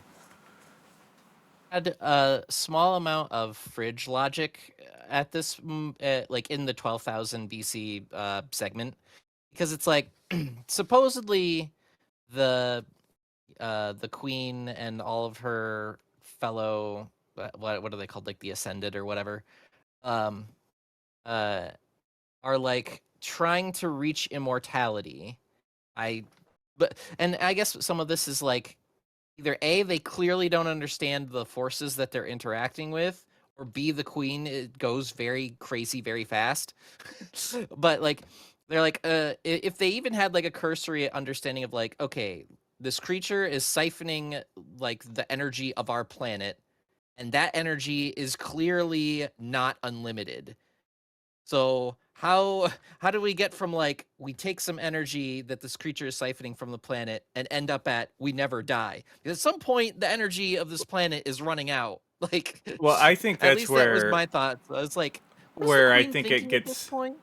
There's a Lovecraftian. philosophical aspect to that too, when you Where really think about it, because it's like we're using the energy of Lavos, aka our planet, to achieve immortality. Right. so I think there's a couple things going on with that. Is they talk about the queen originally was using like I was trying to follow it, but didn't fully pick up on it. But like, there's like the moon crystal or the sun crystal that they're getting power from, and like her king was also involved, but he like passed. Uh, but I think part of it was she was literally going mad because of her direct interaction with Lavos, and that's like where it's getting Lovecraftian, where this is a creature so far beyond any of the other comprehensions that's like interacting it with that way. And again, I'm thinking of like a lot of my Cthulhu books and RPG, like Call of Cthulhu RPG, where your cultists who start to worship like old gods in the Cthulhu universe are essentially like going to get themselves killed. Like they're gonna summon this old one and it's gonna like eat the planet. But as you start to like worship and get involved in it, you become corrupted. And I think, but what I think works so much well with that in this segment is the fact that Magnus is the one who's kind of created this cult and fed the queen, like was the one who was just like, no, there's this prophecy. It's got. He's the one that opened that door, and once she got her foot in, she got um like corrupted, and it's just this, like, and it's like kind of a tragic story with him because it's like he loses his mom because of that, and that's where you can get into like all the time loop And it's like stuff. a yeah, it's a self-fulfilling prophecy, and Yeah, then there's like is because it the he startup prophecy or whatever, or it's not startup, but startup paradox, where it's like he's the one who guided her into building the machine and trying to wake up Lavos, and in doing so, like that is what drives her mad, and that is what causes him to lose her. So like he from the future did that. well, I get the feeling, and this is, I only played through this once, so I It's a could be bootstrap paradox. wrong with a lot of this Yeah. lore and like fill in MsMoon, Shadow, or Pixel, but I kind of had the feeling like this society kind of had the crystals or mechanisms to generate energy from Lavos. They probably didn't understand like much of what they were doing other than like, hey, we have this way to get this energy source, but it was more Magnus who wanted to make this machine to give them immortality, which it probably wouldn't or didn't, for the sole purpose of summoning Lavos so he could kill him. Instead of just trying to siphon, it's like, we need to wake him up so I can stab him with this ruby blade or knife or whatever it was called. Which, yeah, we can kind of get to that part. So, Lavos gets summoned, and you fight him. So you lose this fight, though you can beat the fight. This is like the hardest way to beat the game. Is that you have to like, be like full max, like New Game Plus at this point, but you can beat him. But you're supposed to kind of lose it. Magnus tries to defeat Lavos, fails, and Chrono gets vaporized and dies in this segment, which I thought was fantastic. I was just like, we have big stakes. I had no spoilers really going into this playthrough or game. So when that happened, that was like news to me. I was just like, big thumbs up. I'm I'm not one who's like, characters need to die, but when it comes for a story to be like epic for me, there has to be sacrifice. So it's like, without sacrifice, it's really hard for me to have like strong feelings and morals. I always like point out, like, even like Lord of the Rings, it's like Frodo and Sam and the other hobbits, Merry and Pippin, they all survive. I mean, Frodo ends up kind of going away, but they're so changed and scarred from their experience. Like, that is, like I said, like, they sacrifice like their innocence and their hobbit, and Frodo even more so. So it's not even like characters need to die, but there needs to be stakes, and the game sets up, hey, there's stakes, here they are. The main character, the self-insert, is gone. So I guess Were you expecting it to be him or any of the once other characters? once it started to happen, and I knew something was probably up when the child said one of you's gonna die. I was wondering who it's gonna be. I was not expecting it to be Chrono Ooh. until it started to happen. Essentially, like, when the scene started to play out, I was like, all right, Chrono's dying. Oh, like, Kind of. I thought of, so I hadn't played before. When the kid made the prophecy, I was like, all right, one of two things is going to happen. Either A, they're going to start enforcing specific party members at some point, or it's Chrono because he's the only one who's literally just always there. So I was like, I don't know which one it is, but I was like 50-50. They're either going to like, there's going to be a situation in which like only XYZ characters can go into this area or something along those lines. And then I'm like, well, then it could be any of those characters, or it's just going to be Chrono. But I didn't know which it was going to be until we got to that point. And I was like, okay, I think I know what's going to happen. Like when you get into the boss fight and you just get one-shotted by Levos. It's like, okay, well, clearly we're in, and this is, it's like a trope, but I don't know if it was a trope when they made the game and at that point. But like, yeah, that it is an unwinnable boss battle, or at least intended to be unwinnable the so first time around. yeah, but you can beat it. It's one of the Yeah. endings. Not to go on too much of a tangent, because you can beat Lavos here or at the start of the game, which I remembered this after the fact, but when you're in the festival and you go in the teleporter, if you go in the right teleporter instead of the left one, you fight Lavos at the very start of the game. Really, I did not know that. And you can beat you can beat Lavos in that fight with you and Marley. And that, I think that gives you the same ending if you beat him in either of those points. But the only way to That beat means him what, in you spent like 40 hours grinding at the very start of the game. it'll in the be New one Game area? Plus, which Oh, yeah, that one's well. easier because I was reading this fight, basically all of the during this instance, like, he's basically all of his stats are doubled. So he's even Oh, yeah? harder. Like, this is like the hardest version of him. But if you New Game Plus, like, on a you can beat him in that second teleportal. I've heard fairly easy as long as you're a decent level. Yeah. Because if you have the side quest items, Yeah. I guess you're still only using Chrono and Marl, but I mean, Chrono's side quest item is like insane But amounts of yeah, usage. well, But with anyway, Chrono, he just used that. I forget that ability, the one that starts to the where he just keeps doing his fire. So basically, I think the strategy Yeah. is like you just keep healing him. Marl just keeps healing back and forth, and he just. But yeah, I guess any thoughts on this death, or like when you first seen it happen, the first time playing it, what you. It I really surprised me when I first saw it. I didn't really put too much egg on what a little Magus said about one of us would perish soon. So I'm like, okay, sure, whatever, kid. What do you know?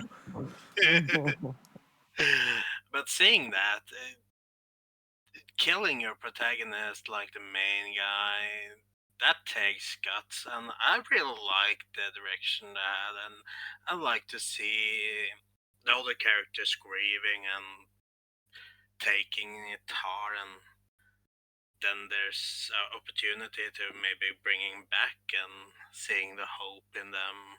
It's really cool to see. And another aspect, Merle should have been there for the scene, no matter what. I didn't have her. It's like another one of those things where I had Luca, which yeah. like as a preference, I like her more as a character and stuff. But again, from the narrative of the game, I'm just like, I get first time playthrough. It's like I don't know to swap to Merle for this scene, and now it's just like because that's like one of the things that's going on after that scene was playing out for me. It's just like I want to know Merle's reaction because it's probably the most impactful, and I'm not seeing it. Yeah. And this is this part of the game might be one of my favorites because I feel like the direction of the story is starting to take a turn to where you're really starting to see the effects of time changing based on the characters messing with it, and you're starting to see the effects of it now as opposed to in the beginning where they were all like enthusiastic and pumped and let's stop Lavos and keep this from happening. But How hard as the can it game be to progressed, stop a Lovecraftian yeah. horror that's gonna end the world? That's why I said And now no. that it's actually, yeah, right, I now would that be it's actually alive. happening. Exactly. Now Chrono's dead. Now it's gotten real all of a sudden, but this was definitely like where the game really showed itself to me, and especially Magus. He's actually one of my favorite characters of this whole game because I feel like he has the strongest motivation out of all the characters, and Yep. the most to lose, and in a lot of ways I almost feel like he is more of the protagonist of the story I was than Chrono really, is. I was really hoping. I wrote this down in my notes. I was like, "Are we about to main as Magnus?" And I was hoping it was really gonna switch it up because I 100% agree. Because I do think one of the weaker aspects of this story, and it kind of what I was joking about, was it's like this isn't our problem. It's world's ending 1,000 years from now.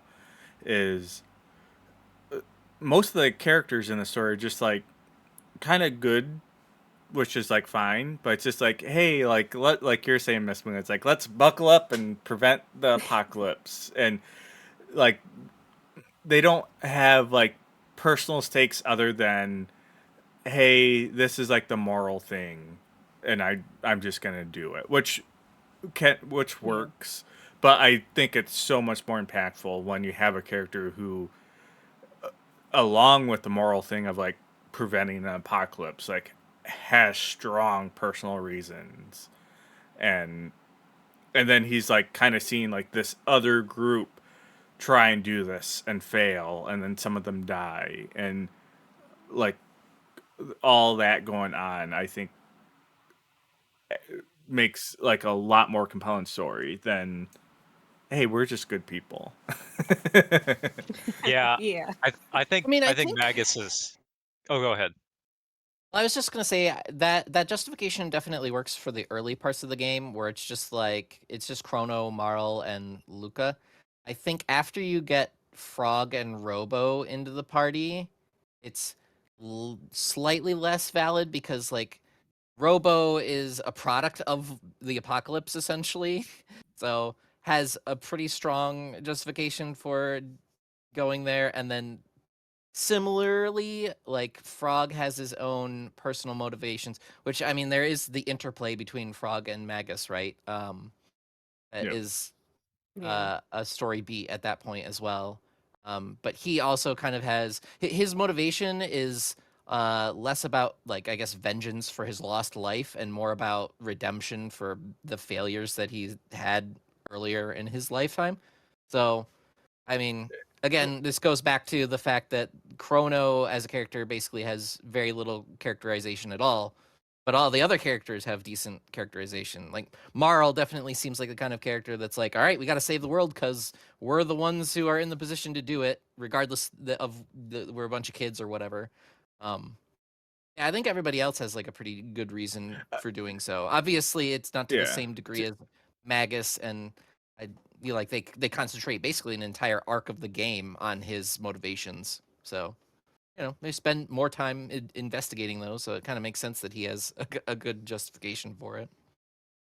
Yeah, and I think seeing the lead up to that is again, I can't highlight enough just how well I think it's executed. I mean, you're torn away from your mom, you're flung, to a different era of time, you're trying to get back to that era of time, and on top of all that, all the people, your entire race just basically gets descended to the planet and therefore kind of becomes irrelevant. They don't achieve immortality. They kind of just fade into the annals of history for the most part Yeah, and no because longer are their own race. I mean, it goes from like Yeah. this futuristic civilization to the Right? 600, To like nothing.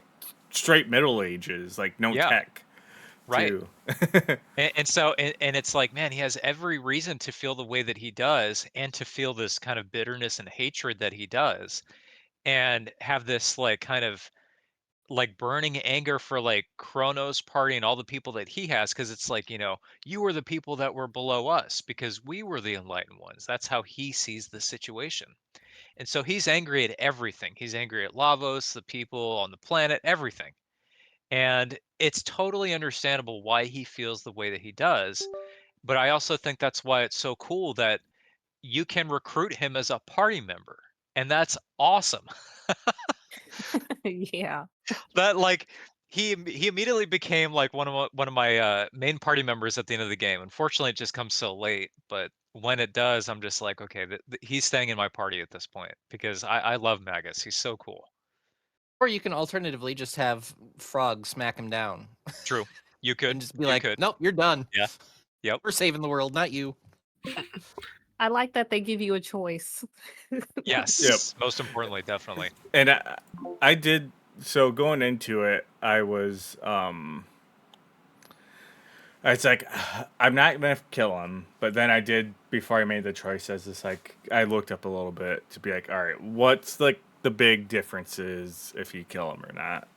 And I did see, like, if you actually do kill him, Frog turns into a human again at the end of the game. But yeah, I did keep him alive too, because I was just like, I get his motivation. It, I agree with it, and it is a classic. And I don't even think it's sympathetical villain, because when you kind of look at it, when you know all the facts, he was really helping like the monster side during that time, and then in the antiquity time as like the prophet to as a means to resurrect Lazarus and kill him. But I also do think when the scene where Chrono dies, it's like it's clear that his method was never going to work, because when he gets the opportunity and he tries to, it's like, oh, he just can't. It's just like out of his power. Well, that's why I think his character arcs or his arc works as well as it does. Is not only did he sort of not fail once by getting thrown back in time, but when he had his opportunity to, he did fail. Yep. And I think that that's what makes it so interesting to me, is that like he had this opportunity, he was ripped from his family, ripped from his race, tries to get back at Lavos, fails to do so, and then it's just out of answers at that point. And he's like, you know what, Lavos is invincible, we can't win. But that's also why the party meeting up with him and being like, you know what, no, we don't agree, that's why it works, is Yep. because they haven't had that failure. They lost Chrono, yes, And they're but going they to also had the continue. ability to bring him back. Now, I did in my notes. So after all this went on, I was like getting flashes of FF6 with the world ending and all that kind of stuff going on, and the mountain and stuff crashing back down. But then I did not like that so quickly after Kronos' death. It's like, oh, we have a way to bring him back.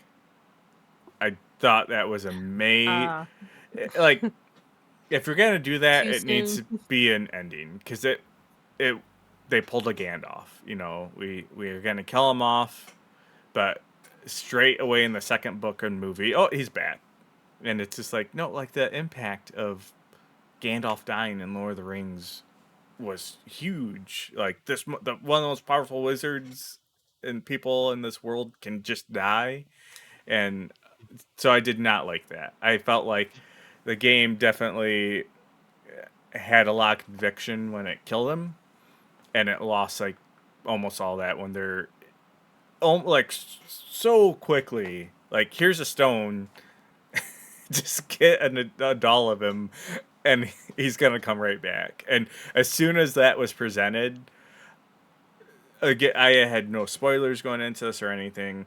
I was just like, he's gonna come back. I was not expect. It wasn't even dealt in a way where it's just like, we don't know, because there's like a lot of movies and stuff that will kind of have some type of resurrection, but you're not sure, and it's like you're still taking that faith. And the game didn't even like present that. It was just very much like going into that part of the game. I was like, he's gonna come back, and I did not. I was fine with him, the potential for him to come back, but not how quickly and kind of how sure I knew it was gonna occur. Out of curiosity, Filbert, have you played Final Fantasy IV? No. Then I will say nothing. Or I've played 4 is 2 in the US, right? 2 in the US, yeah. So I have played it. I essentially remember nothing. Okay. I don't think Then I've again, I beat will it. say nothing. Yeah, but I think that one is worth going through if you are interested in character deaths. I'll put it that way. but yeah. So from this point in the game, Cronus is no longer in your party. This is also where the game like really starts to open up a little bit more. You're kind of, again, you get like you get this. It's called the Chrono Trigger, and it's a stone that you can like use to try and bring him back. During, I forget specifically what, do you bring Kronos back and then you get the ship, or the other way? Or, well, you don't even have to bring Kronos back. So I was reading a lot after, like earlier today, before he did this, after he beat it. So like, what one of the endings is like, you can just decide to never bring him back and just continue on with the game. I think you get the Yes. epoch before he gets back because you get captured by Dalton in a Yep, ship. that's Yep. right. Yep. So yeah, you get captured by Dalton, who, yeah, it's like wannabe king. You beat him up. I named the epoch. I was just like, when I'm like, what am I gonna name the ship? And the original name I was gonna go with couldn't fit, so I just named it Steve. So every time people are like, we Steve gotta the get to ship. Steve, or everyone jump on Steve. It's like, I can't just name it the epoch. Like, it's like, that's too dumb. I never changed the name all these years. It never occurred to me because I guess it's fitting. The epoch is fitting, but I never gave it a regular name.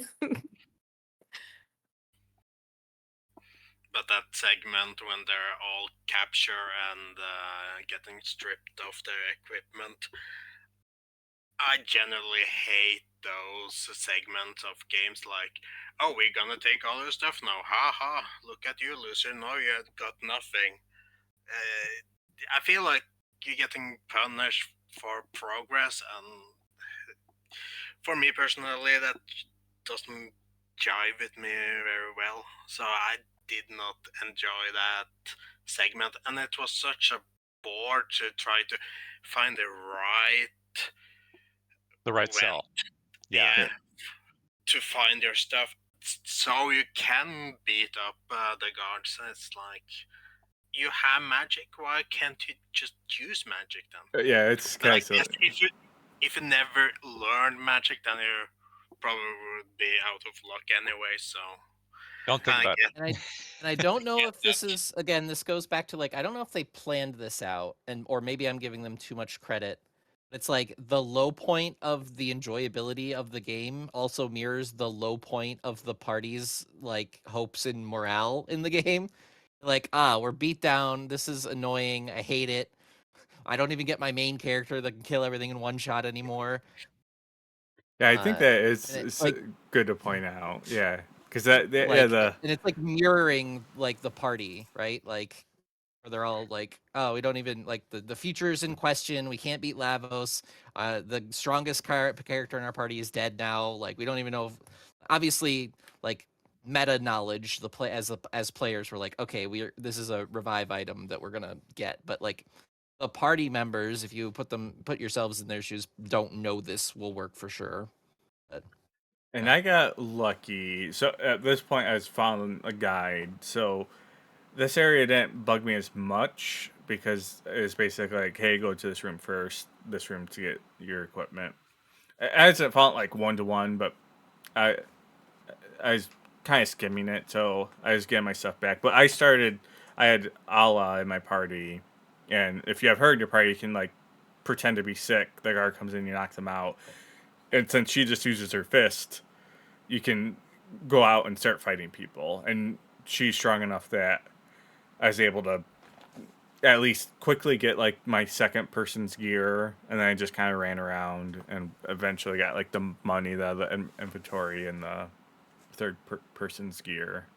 And then you I have think that that's like, kind of I think that's kind of the problem that I had with that part of the game is they take your equipment away, but then you can get it back so quickly yeah. that it almost kind of invalidates the need to Well, take it away in the first place. well, that whole point too, because then you fight the boss in the wing who doesn't fight back because he's afraid of You're heights, right. which it's like Right. funny, but it's like, why are we spending like 3 minutes? Because he has like 15,000 HP or something. It's just like, Yeah. This again goes back to like maybe I'm giving them too much credit, but it's like I feel like they're trying to like uh give you a like narrative theme, right? Like they're like, yes, it's super bleak and this is like really annoying and sucks, but we're gonna have lighter moments. I don't know. Again, potentially reading too much into the like the meta that they're trying to imply, and maybe they just thought it was a sequence they had to include in the game for some reason. Could And be that is true. kind of a 90s thing, right? Like, yeah. so. So, yeah. So after this point, you eventually defeat, uh, what's his name? Dalton, Yeah. get your ship back. And this is like end game, everything opens up. We can use the ship to travel to any point of the times. Um, so the first thing I went, got Chrono back. Um, I did a couple of the side quests. So like Blue was mentioned earlier. Essentially, every character has like a pretty significant story arc. I did a couple of them. I did leave the robot to till fields for 400 years to grow the forest back. that's, that's one of the few other times I use him as just like This is get your him out of penance. here. Or God, or Robo.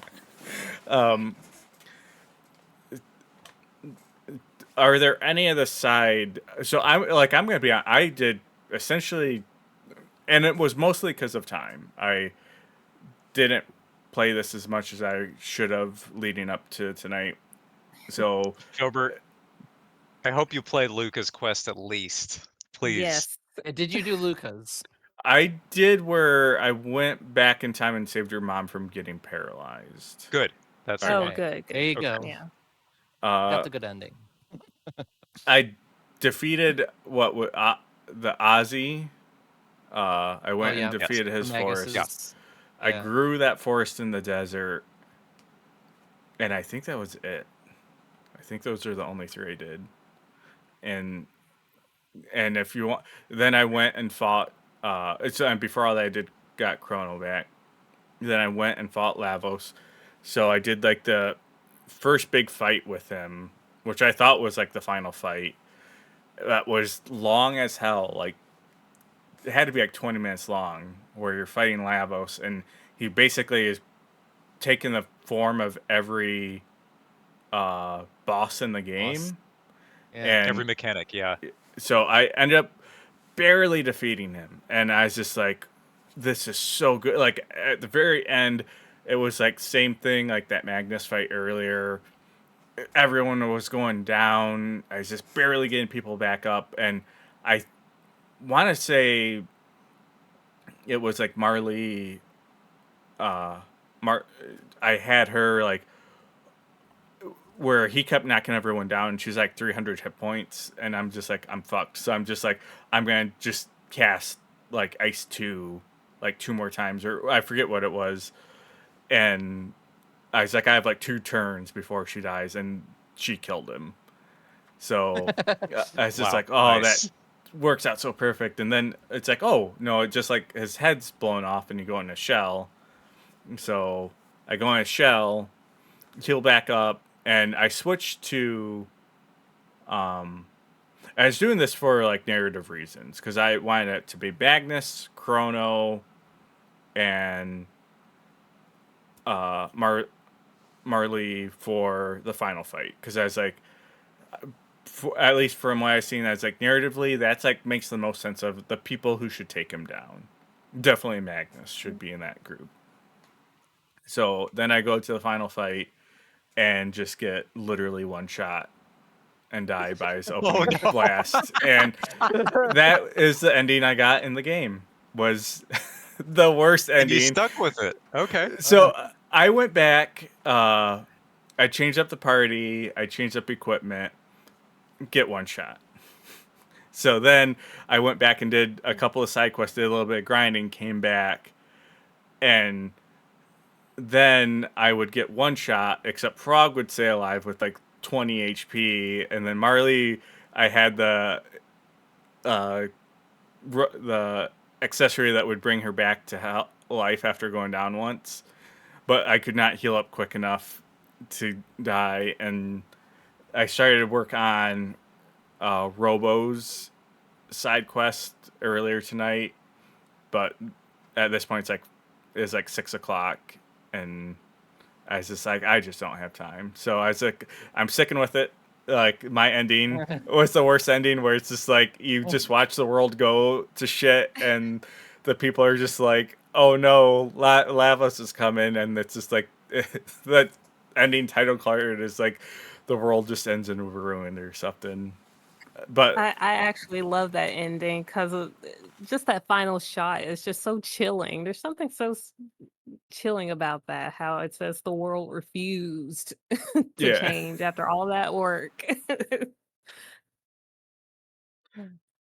I I will So did you say, go? yep. When you went to the fight with Lavos, how did you get to it? Did you go to the end of time and take the yes, teleporter there? yep, yeah. Interesting. Okay. Okay. Because that is not the way that I did it. Well, But I did like every side quest. So I guess Marl and Frog both had side quests that I might have done that you didn't potentially. Yeah. Oh well, and I guess Ayla has one too, where you fight the dinosaur again. Uh, yeah. So you can also what is it? The Ocean Palace that the Queen is on shows up The in the black other dragon. timelines, Yep. and then you can fly up to it, and then you have to basically do an entire extra dungeon on top of it just to get to Lavros. Yep. Mhm. I mean, it's And you good get to fight the XP. queen. Yeah, you Yeah, get to and fight the that's what Queen. I was reading. So people are talking about if you go that route, they're saying some people are saying it's like an easier route for some reason. I don't Uh, know might if it be makes because might be because you do level up quite a bit. You yeah. get a lot of really good Yeah, equipment there too. yeah. Might help. And I know that's the thing. I was looking up after. Uh, so I didn't have some of the key equipment. I didn't have any prism helms. I didn't have the moon armor. And people are essentially saying like you need that, or you got to be like. I think when I fought Lavos, I was like level 45. So I feel like from what I was reading online, you need that good equipment to beat him, or you just gotta be like level like 60 or higher. Yeah.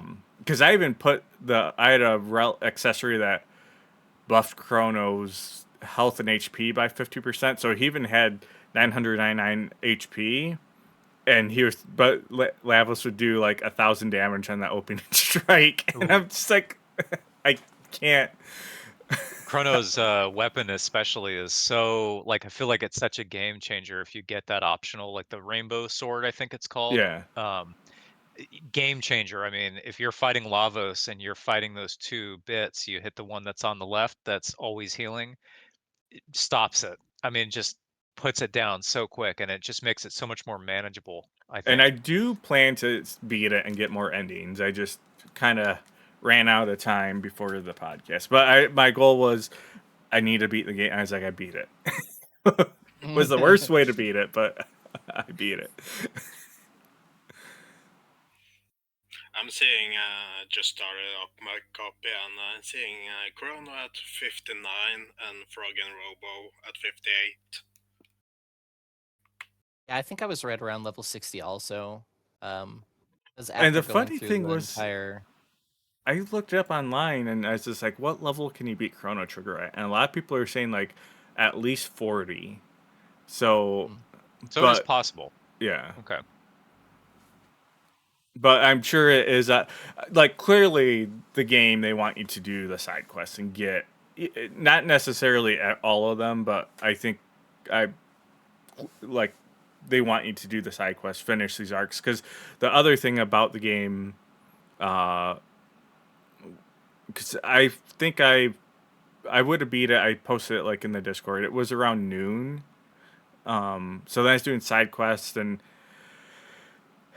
like at that point, it's like, all right, I've kind of experienced in the game. I can spoil myself. I still try and get like the ending there for a bit, but there's a lot of the game is a very different experience if you do not do some of those characters' side arcs.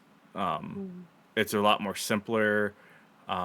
And I was reading about some of them, especially like after like once I got to 5 o'clock, it's like I'm kind of exhausted because of work, the game, and stuff. I was like, I can't just keep playing this for another 4 hours. So I was looking some stuff up. I was cooking dinner and doing whatnot. So I did watch a couple of the other endings, and like I do actually think I've seen the ending, the main ending. I didn't remember it, but I'm one of the few memories I have of this game as a kid was my brother's friend who owned it coming over and showing it off. Because and my brother had like borrowed it and played it, but I remember him showing my brother a lot of the end game techs. So he went to like the new game plus, and this is where I remembered at the start of the game you could fight Lavos and going to the right teleporter. Because I forgot all this until like halfway playing through this game. I was like, I remember. I don't remember that friend's name, but I remember him going in that right portal at the start of the game and beating Lavos and showing like that ending. Uh, So there's like a bunch of those like hidden memories I'd forgot that started to get unlocked as I was playing it, and then like watching and reading some of the other endings. So that was pretty interesting. I was pretty happy with my playthrough. I think I did every side quest and everything there was to do in the game. I had already done that before on the PS1 when I had played it about a decade ago. But going through it again was really fun for me because especially the side quests, there were a lot of things that I just kind of forgot. And it made me realize like, wow, this is there's so much more to this on top of just getting all this stuff and feeling like I was fully prepared. I didn't even really grind at any point in the game, really. I just took my time with it. Just, if I needed to go to the start of a dungeon because I missed an item or something, I would go do that and I wouldn't run away from a fight. I would just kind of take my time and get to the end. And I think I was probably 60, maybe 65 or so by the time I finished. But the Lavos fight was tough there. I mean, he used a couple moves that, I mean, would take my party down to like double digits, almost basically the entire party.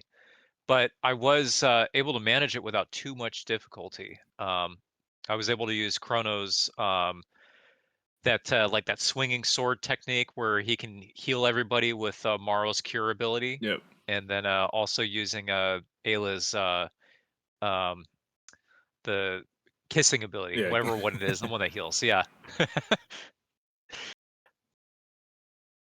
I think did Lavos with I think I did like the entire end of the game with double healer, and I think I was like Chrono, Robo, and then either Frog or Marl. Although I did use Luca for a fair amount of the end game too, because once you unlock her weapon, she just does absurd amounts of damage. Yeah, the I was like, random this is damage on fun. that. Yeah, yeah. So I used her for a fair amount, but then when I got to the end, I'm like, no, I think we need double healing to survive this. I also find that Lavos fight to be very dragged out. It's way too long than it needed to be. I found myself questioning if I doubt it's the first game, but it's probably one of the first big games to actually do like a boss rush, like a proper boss rush, which because that's what essentially Lavos being Yeah. like multiple forms is. I was like, this is kind of a trope that happens, but I don't know if this is like the first big game to do it. I did feel Uh, like actually, it took a go ahead, long Filbert. time for that when you first fight him before you like destroy the head and go into the shell. Like when I was doing that, it and I remember thinking like some of the bosses as like I remember the gimmick to beat them, but then there's some like I don't remember this gimmick, and it's like I'm trying to like do the damage and not do it and get a counterattack. So it was a little bit frustrating in that sense but I do think the Magnus fight was my favorite. I did like that this one was and a lot of the first stage of the uh Lagos fight I think was not even that hard. It wasn't really hard until like he almost killed me when he like stops doing the boss rush and you fight like just like him non-boss form, and then that's like after you defeat that version the head explodes and you go in the shell. But yeah, I do agree, Shadow. It was a bit too long for me too. Because then there's even more fights you have after that. It's just like, wait, it's not over? Out of curiosity for both Blue and Filbert, did either of you both go after the center piece of Lavos and think that was the main part of Lavos at all? No. Anytime I seen there's like two things, I was just like I'm attacking those first. Yeah, Yeah, I don't think like. I think I probably it might have gotcha'd me for like one cycle, I guess, because the boss mm, kind of does the thing where he has this pattern and he like revives the one right. that you kill. So I think probably I had like attacked the middle for like one cycle, and then I was like, well, this isn't working. Let's kill the little guys first. And then that sort of the jig was up after that. And even though technically I didn't finish the game, one thing I do want to comment about the final battle is the way Lavos is designed. I always thought he had like one of the strangest designs for a final boss because first you have the outer shell with the eye in the middle. Okay, he looks like a classical like parasite. But once you are able to go inside, it's like a completely different place. It's a cave practically. And then once you go in deeper and you're hearing this heavy breathing all of a sudden, then there's this giant mechanical being at the center. And then once you beat that, the very final form, I would say is classic Akira Toriyama style art. It's very Yeah. Frieza in a way, Yeah. but just those different forms as you go deeper and deeper into Lavos, I feel like it really, looking at it now, shows how much he has been siphoning off of the planet all this time. It's like he's absorbing all these different things that he's collected over time and evolving and just growing from within. And it just didn't really click with me until I played it again, like because I always found his design puzzling, and now it makes more sense. And now that you bring It's it up, really eerie. it's interesting that you mentioned Frieza because one of the designers on the game was the guy who did Dragon Ball. So Yeah. like that kind of Yeah. makes sense from like a practical sort of like real world design sense. Yeah, I say I didn't think Frieza, of but it now I'm until thinking it's more Cell Cell. before he Yep. yeah. starts Yes. Yes. absorbing Yep. the androids. Yeah. 100%. Yeah. Yeah, that's what I meant. I said Frieza, but I meant Cell. No, I And they thought I even said and they Frieza even at have first. kind of yeah, and they even have similar like maybe not ability. Well, I mean, like whatever you could call it. Like they're both sort of absorbing energy from life force from. So I wonder how Yeah. much of Yeah. that. I wonder how much, which how The much of the that inspiration was drawn into the game from Dragon Ball. that second form of Lavos, the mechanical one, actually looks a lot Yeah. like the first form of Cell. A lot. Yeah. Which I mean, like, and we've been drawing parallels with Final Fantasy the whole time. I mean, the inspirations are pretty obvious, right? Like, it's the same people, and they're making No, just listen. a Yeah. game in a different, setting, essentially. So it's like, yeah, all this jives and Hmm. makes sense. And I mean, when you get, you know, uh, big names in big minds all together, and they put their minds together, then yeah, you get a combination of all those factors, and that's what Chrono Trigger is. So obviously, Chrono Trigger famously has it's like 14 endings, I think, on the DS version because it adds like an extra one. But from what I can't understand, the kind of default ending most people get is generally when you just go through and beat Lavos, you wake up and correct me if I'm wrong because I only seen like clips of this, but yeah, wake up in bed as Chrono. Assuming you brought Chrono back. And it's almost like it's gonna be the execution, but it's actually the parade. You wake up to go to execution, but then when you're there, Luca brings back all bunch of people that you helped, and they explain to the king like all the good deeds you've done. They throw like a big victory parade thing for you, and kind of everyone is happily after. Everyone goes back to their times, and Luca destroys the teleportal. Is that kind of the general gist of like the main ending? Yeah, and It his is the mom general gist. gets trapped in the portal as Yeah, well. that's the ending that I got. Is they don't destroy the gates.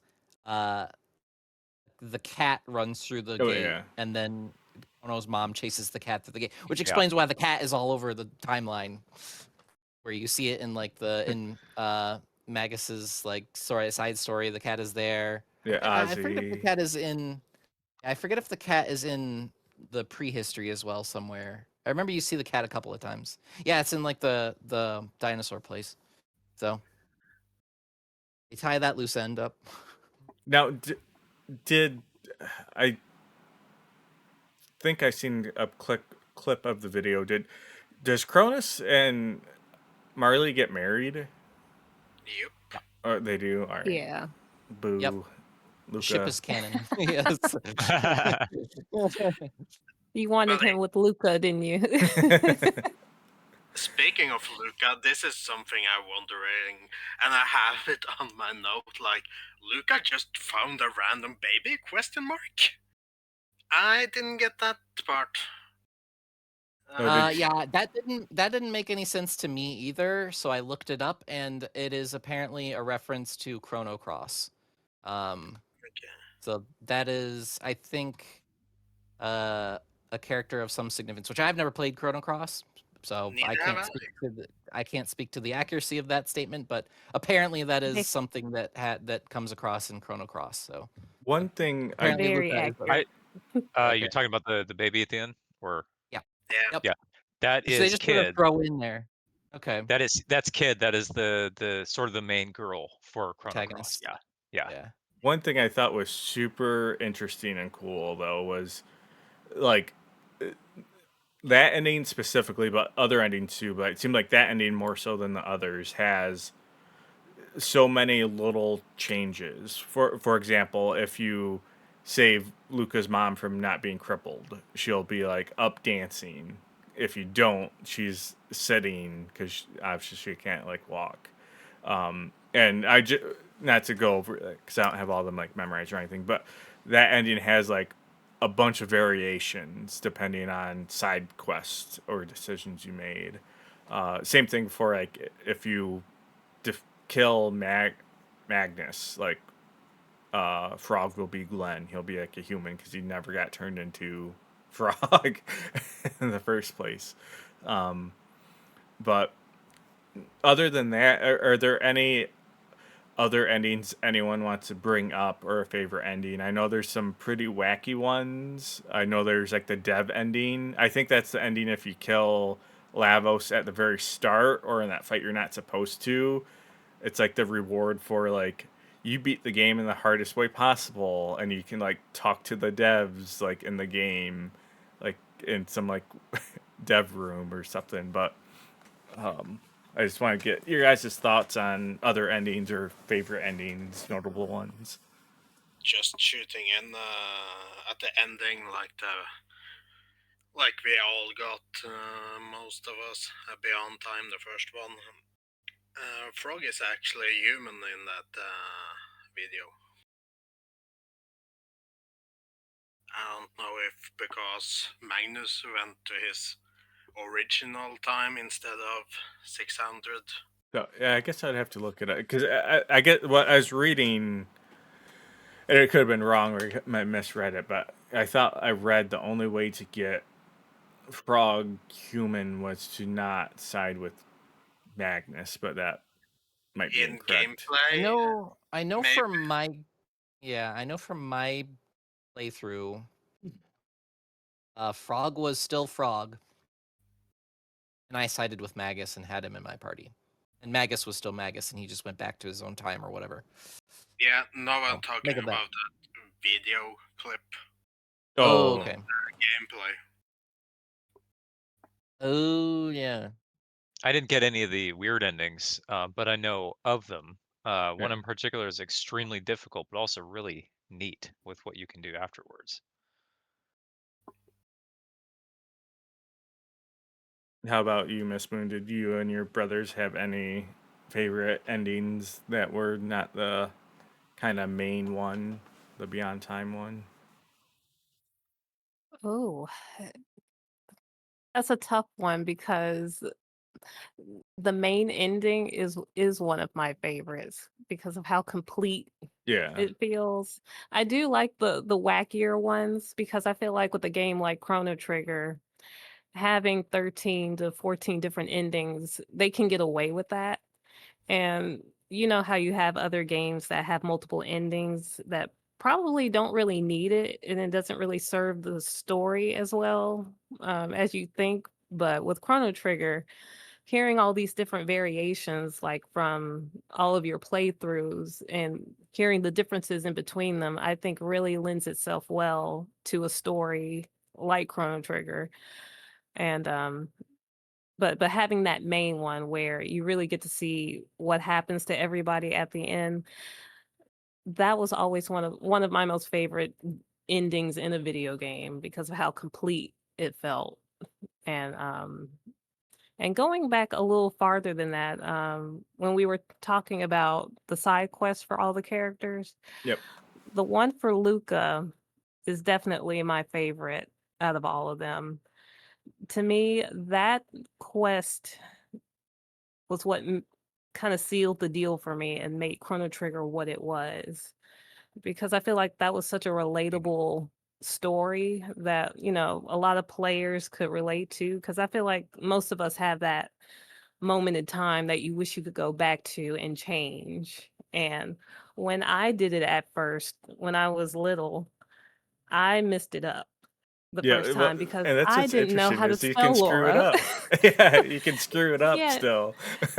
even though the note was there, I still didn't know how to spell Laura on the control pad. And just hearing her, well, not hearing her mother, but once she gets too close to where you can't do anything about it and hearing that scream, that stuck with me. I kid you not, for years, that stuck with me. And I was like, I can't have that. So I hit reset immediately and figured out, okay, I don't how blame do you. you spell Laura? I figured it out, and then, okay, she's walking again, good. But it was just a really impactful story beat for me because again, that was like one of my first times really experiencing a moment like that in fiction and being in control of it. Um, and it also, at the end of the day, I still don't like Luca's father because I think he was neglectful in having all those Clean the house. inventions around a small child. But yeah, but that's definitely one of the highlights for me. I do like how they had you spell out her name with the actual Yeah. letters of the gamepad. That was kind of neat. Good Easter egg there. Yeah. So, Oh, and oh, one go more ahead. thing. Quick shout out to Magus's henchmen, Ozzy, Flea, and Slash. I Yes. Yeah, I thought that was Yeah. a nice translation touch. Yeah.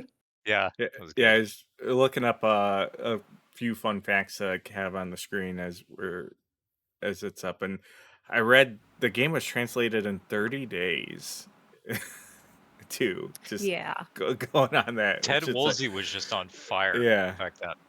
it's just like holy cow, like this, it's it's a fairly, again, like Shadow was saying, I agree with it. The overall story is fairly simple even for having time travel, but still like translating, because the with the time travel aspect, I feel like was like that's like another spice on top of getting that translation right, because you with the time travel you got to make sure things make sense even a little bit more than they'll normally need to. But it's like holy cow. But yeah, I did like that when I seen Ozzy and then Slash. I was like, these have to be rough. And then I looked up. I was like, oh yeah. I didn't know Flea. I'm not really a chilies peppers person, or at least not that word. But after I looked up, I was just like, yep, that makes sense.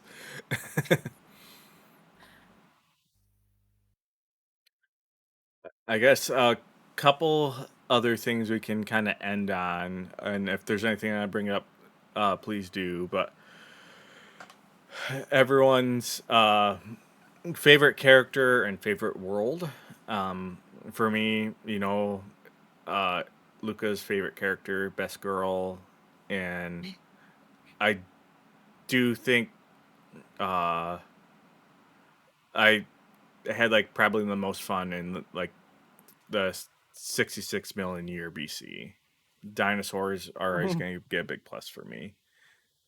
And I was interested to see that part of the dynamic, that part of the game too. Like, I was wondering, like, are the reptiles behind all this? And it still had like a lot of that really cool intrigue, kind trying to figure out like what brought this apocalypse.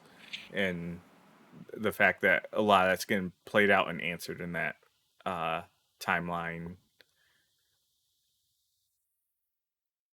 But Blue, you can go next.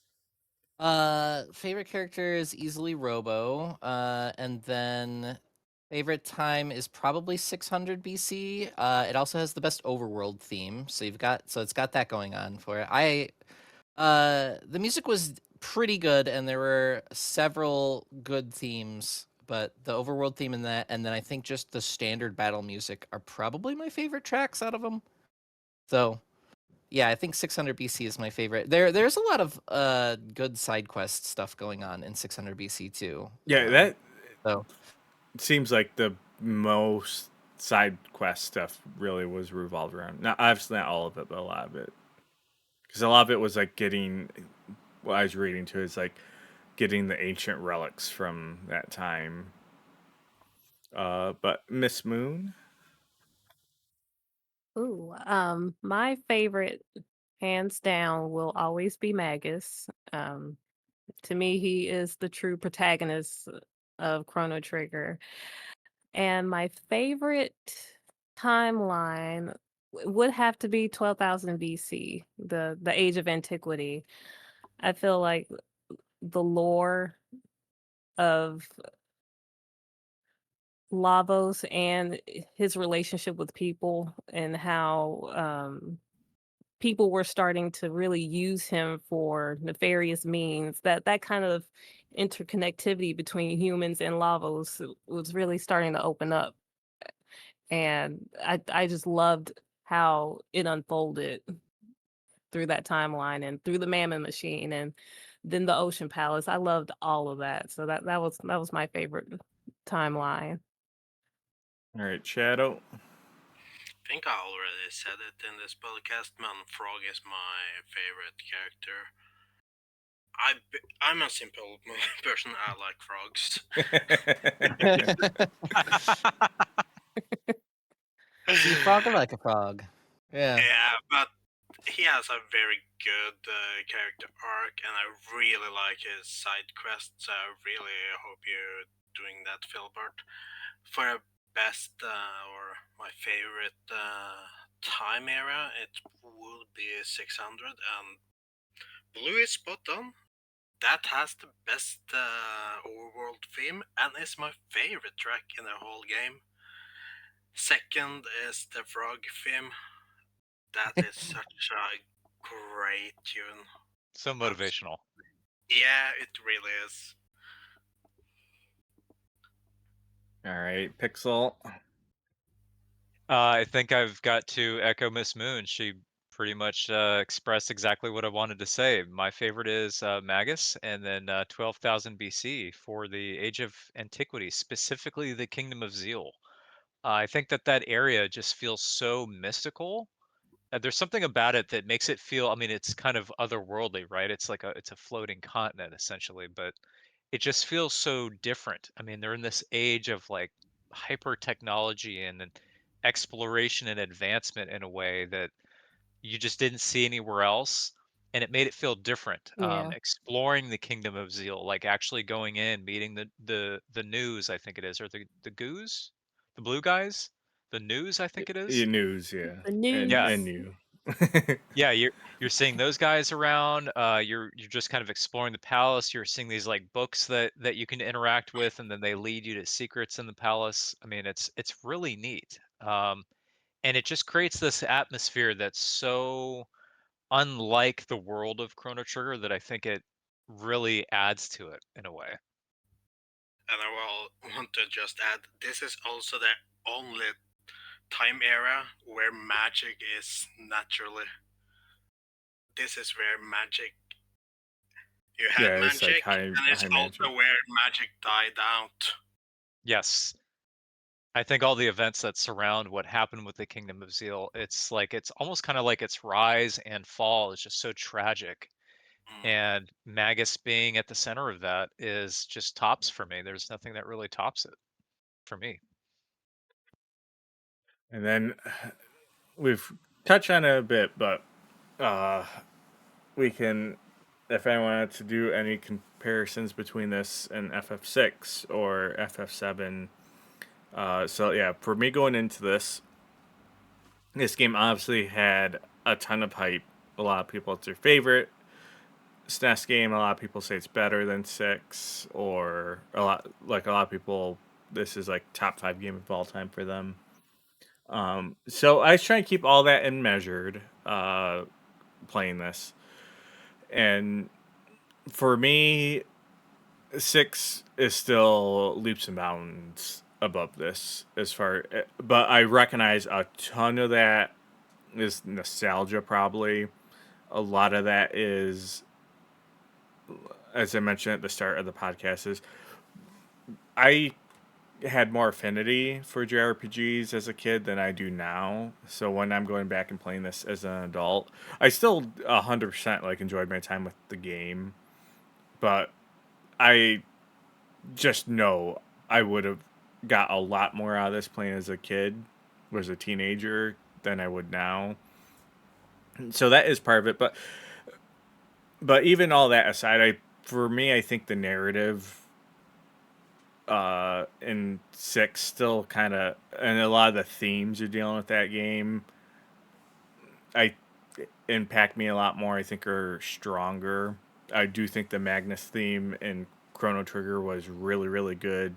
Again, the pinnacle, like I think we've all kind of mentioned, is antiquity in that 12,000 BC era. When you find out like all the information about Magnus. He's a kid there. He's the prophet. His motivation, and like this, like, hey, this guy who was kind of the villain earlier in the game, like now might become a main character. I thought that was phenomenal. But when I do look at six, I think it has aspects of that always kind of going on, and I really only felt that during like the middle of this game, and the narrative never really like, and for what it's worth, I got the worst ending, but I never got, it never peaked back up to that for me. And I feel like with Final Fantasy VI narratively, you get that peak with the flowing continent, and you fail, and you kind of fail in this game too, but you fail in a way that is permanent. It completely screws up everything, and you kind of build back up. And I think the ending for me in six peaks right there, like it did in that middle part. And that was a big aspect that was like missing for me, I think, when it came to this game. Um, but yeah, if anyone else has any comparisons or thoughts on this and some of the games it's classically compared to.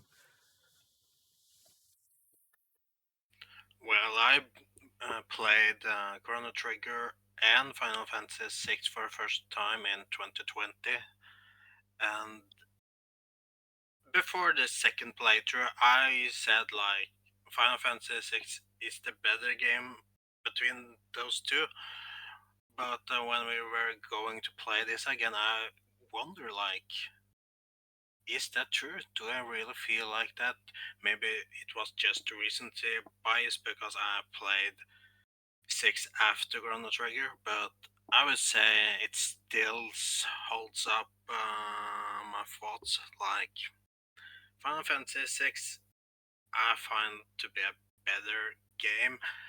Um, Also, what I said in the intro, like if I played this as a teen, I think this would be one of my favorite games.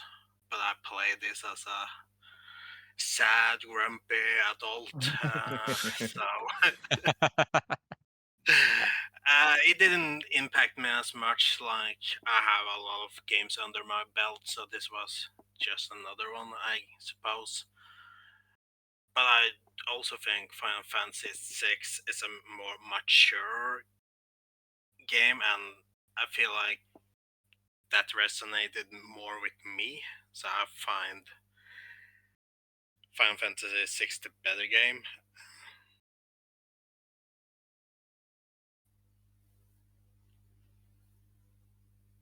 And Blue, you've never played FF6, I don't think, have you? Or I certainly haven't finished Final Fantasy VI. I may have played like the first 5 minutes of the game, but yeah, I've never finished it. I probably should.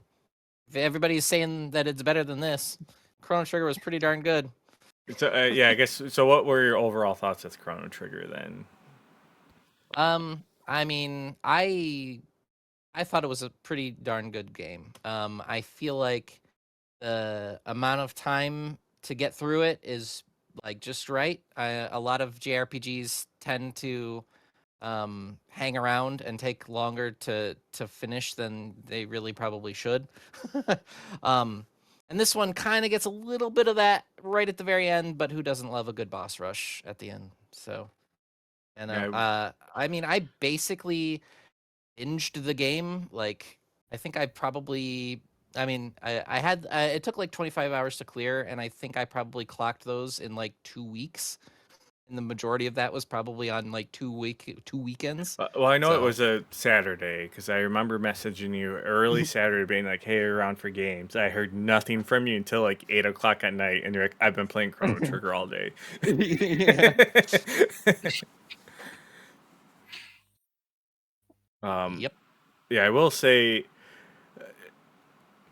Final Fantasy VI. I want to say it's probably slightly longer. I guess if you're doing a side quest in this, it's probably about the same length. Final Fantasy VI is probably like a 25-hour game to beat. Um, and it is a game like the first half of the game, much like this game, is a lot more linear. It is, I would say, a little bit still more open than this, but for the most part, you're going from like point to point. Uh, the one thing about six is the second half, it does get super open, and you gotta kind of pay attention because it is, especially if you set it down for a little bit of time. But you're basically gotta go to like these couple dungeons so you can get to the final dungeon, and the game does not hold your hand. So it's like here's like Hmm. the, I forgot off the top of my head, but it's like here's like the 5 places you got to go and defeat these things. Go, go, get him, Tiger. And because the last time I played and beat it, which it's been a while now, it's been like 6 years. I had got pretty far in it, didn't play it for like 3 months. I was like, I gotta go back and finish that run. And I'd like, but it's just like, there's one dungeon left. I forgot which one. So then I'm kind of running around trying to figure it out. But I do. If you like this, I think there's a lot to get out of. I think six as a narrative. Um, I think they both have pros and cons to their combat.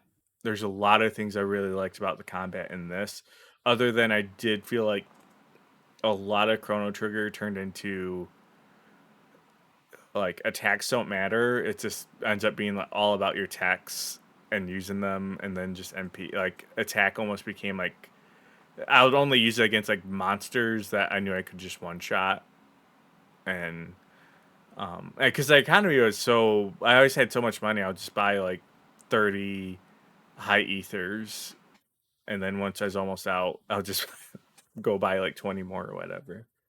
Um, but yeah, I guess MsMoon, did you have anything you want to say, or just give your general thoughts about Chrono Trigger, playing it again first time in a long time? Yeah, after playing it again, it still holds up for me. I didn't have any doubts about that changing when I played it again, but I knew going into it, I was going to have a different perspective on certain aspects of it that I wasn't really thinking about years ago.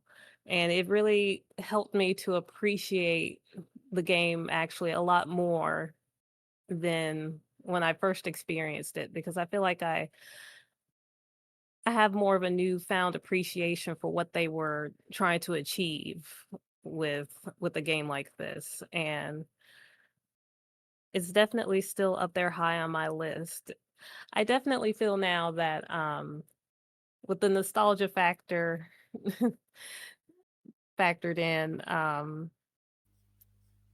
it's definitely high up there, but it's not like number one over like all these other titles I have on my list. But that it still hasn't changed for me. I can say that much. And when it comes to the debate between which is better between Six and Chrono, I think, like I said in the beginning, that is a hard one for me to really settle on because I feel like, especially with the characterizations, they're telling two completely different stories. Like, especially Six. Like Shadow said, it delves into more mature themes more than Chrono does. Because Six deals with loss, identity, suicide. It deals with those things in a way that Chrono Trigger doesn't.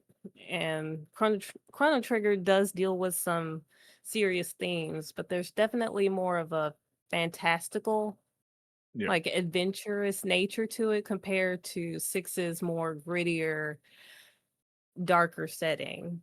And so whenever we have discussions like this, about which one's the better game, I really can't settle on one because they're to me they're just too different in terms of narrative. Now you can make some similarities in terms of gameplay, definitely on that front. But where my mind tends to go is it will go straight to narrative and characterization. And to me, I just can't settle on one, even though they were released, kind of close together. But they're both great games in different ways, in my opinion. One thing I have to give it credit for is how ambitious it was with the time travel, the multiple endings, how I think it handles like the side quest, even though I didn't get to experience them all yet. Like I plan on at least getting the Beyond Time ending and doing most of the major side quests at least. But it looking back at this game, there's so and I was again reading too. It wasn't necessarily like the first game to do like a new game plus, but it was like the first game to coin it and really make it a feature. Like you had other games like Zelda's and stuff where you could beat it and then play it, or like play like the heroic adventure, which is like the same thing, but everything just like hits harder or whatever. But this game like is like one of the first games where it's like no, it's like it is meant to be played again using like your save and going through at a higher level and getting like a different experience. And I think that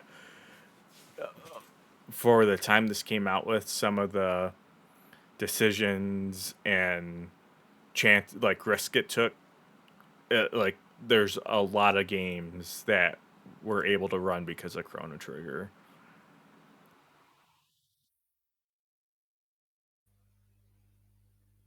But yeah, I suppose. Or did you want to say anything, Blue? Well, I guess I was just going to remark that, it's interesting that Chrono Trigger, it sort of stands, I mean, it doesn't stand completely alone because there was a sequel, but it stands out, I think, compared to Final Fantasy, which obviously Final Fantasy is still a good game. I haven't played 6, but like it falls into the series, right? So it, I don't know. It's interesting to see that Chrono Trigger did a lot of pretty inspired things for its time.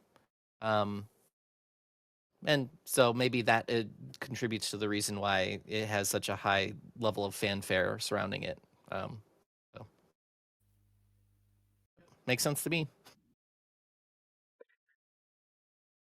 Well, I was gonna say, unless if anyone has any other thoughts or anything they want to talk about, we can kind of wrap it up here. But yeah, I'll give a final floor open. If anyone wants to say any last words or bring a discussion around again before we close up? Well, I did want to mention comparisons between Final Fantasy 6 and Chrono Trigger. I wanted to kind of throw my hat in Oh the yeah. ring there. Um,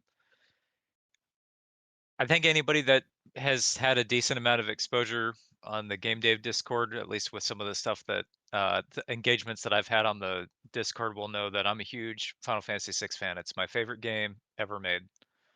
I play that game every year. I have played it every year since I first played it, which was when it came out.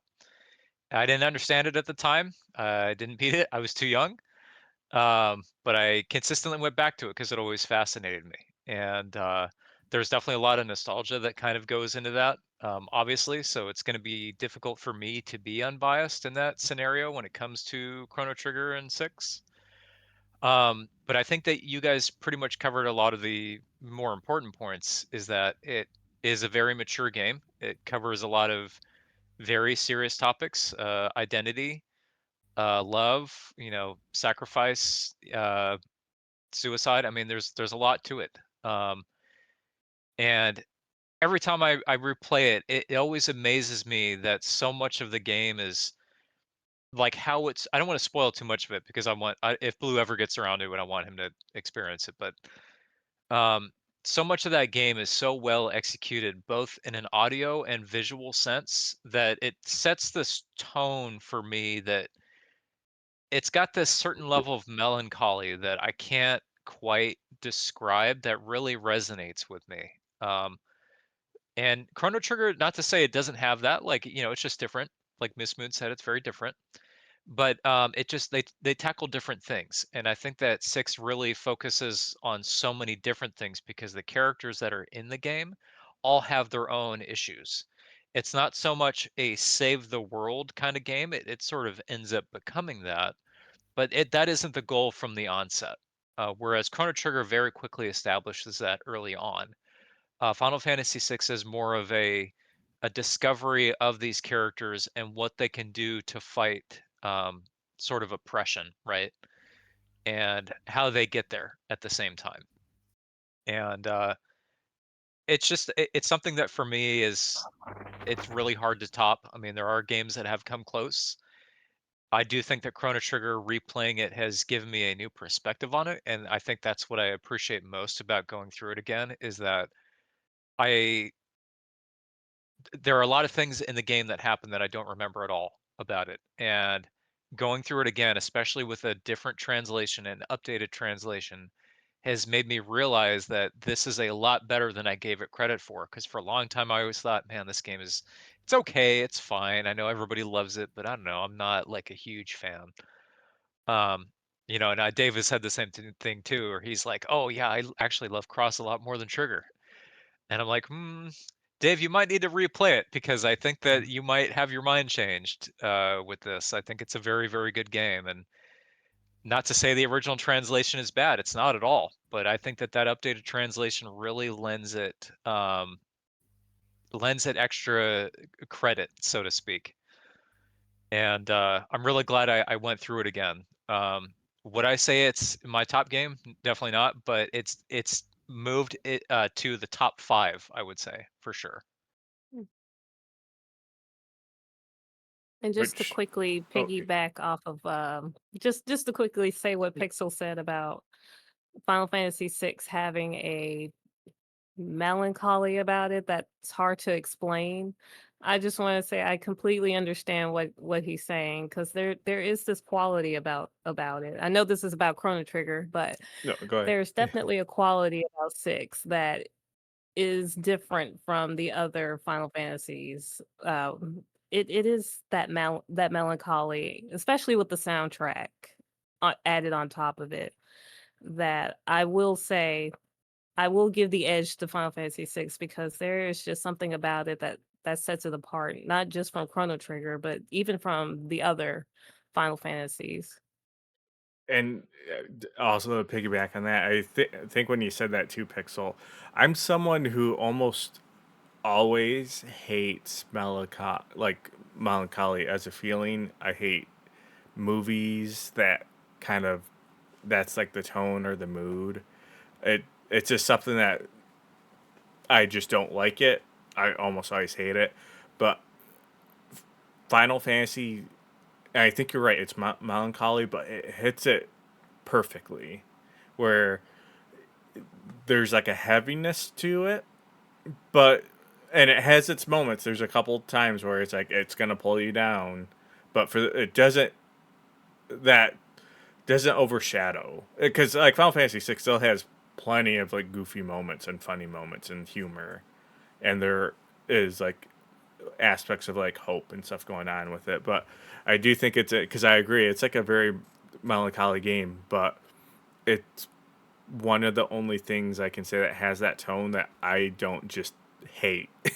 Because there's a lot of movies that when I feel like this is like the tone, it's going for that like little bit of like depression and stuff. It's just like I can't stand this. Like this just doesn't make me interest me or make me feel good. I'm not Right. interested. Uh, but yeah, I definitely agree with both your points. And there's one other thing I think I was gonna bring up, but it slipped my mind. Oh, so that is one thing I'm kind of interested to try now. Is I do know there is a big debate in the community about Chrono Trigger and Chrono Cross, and I think there's a lot of people who hate Chrono Cross or have like major issues with it. Because I and correct me if I'm wrong, but there's like debate like how much of a direct sequel it is, or it's a prequel, right?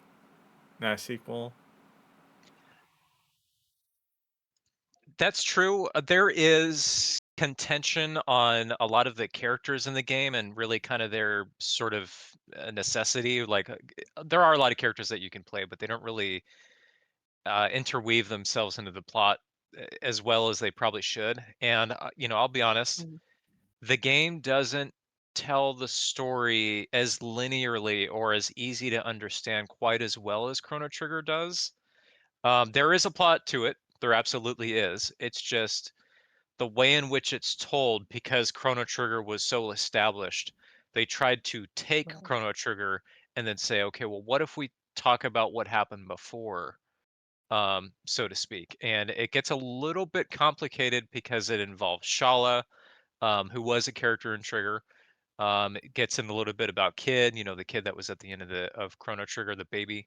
Yeah. Um, but it's just a little complicating at times. I think that's the main contention people have. There are a lot of things about the game that are really good, though, which bring it up. The music, the atmosphere, the combat itself. Mhm. A lot of things bring it up a lot. And so a lot of people praise the game for that, but narratively, I can see where it's an issue at times. So yeah, that's just interesting because I know it had the remaster somewhat recently. Although I heard there's a bunch of like FPS issues or stuff with that people are complaining about, where it was like locked to 30 in some spots but not others. Unfortunately, the remaster has the unfortunate side effect of actually having a lower FPS than the Oh, is original there? release. And yeah, it's kind of unfortunate, but some parts of the game are very choppy, but I mean, it's like worse than the original release, which is oof. So, but yeah, anyone else eh, have any last things they want to bring up? Well, if not, again, huge thank you to all of you participating and playing this, and this was one that was voted on in the Discord, which was great because part of doing this XP monthly is not only like revisiting classics, but playing stuff on your backlog or getting people to play games. Like this was a bit of a game on my backlog, but also it's like, hey, it's that like drive to finally play that game that everyone talks about and is a big staple, and kind of exposing people to games they might not otherwise play. Um, so yeah, huge thanks to everyone playing, participating in the chat, Bucho, um, and you guys here. So next month for October we have Pumpkin Jack, which was a game Shadow selected. We did a random pick for who picked October. Shadow One picked Pumpkin Jack, which is a 3D platformer action adventure. If you haven't watched the pre-game on that, that was Shadow's write-up, and I agree with Shadow. It looks really uh, cool, and I'm eager to jump into that, and it is on sale. I know on Steam. Steam's having an autumn sale right now, so I know it is. You can get a discount. Then to follow up after Pumpkin Jack, we have To the Moon, November, which I don't know how many people played it. It's one of those games I'm always recommending it. I have not, but I am interested in joining. And it is Same here. a shorter game, 3 or 4 hours. It's honestly it has gameplay in it, but is much more of a narrative kind of just adventure. And it's probably, and we'll talk about it. The one thing I'll say going into it, no spoilers, but keep the idea of romanticism versus realism, like those as like narrative concepts, because that is the narrative around that game is structured around those and kind of how those like debate. And it's probably one of the games, it's probably the game that has hit me hard emotionally in my entire life. So Ooh, but now I'm then extra interested. uh after, and then we're doing Fable for also November and December, since To the Moon is so short. It's really a 1-2 sitting game. Then we'll jump into Fable. And the start of the new year, we will have to decide a game to throw on the list before I get too far into October, because I like trying to having stuff ready 3 months. So if you have ideas, post them in the Discord of other games that we want to make sure we start to kick off with 2026. But again, huge appreciation to everyone in the community and the Discord. Been loving this and excited. I'm getting to a point where this month and going into October, playing games I have not played or experienced yet. So excited. But I'm Filbert, and with me we had Blue, Pixel, Shadow, and MsMoon. And we just want to thank you for watching and stick around, and we'll catch you next time.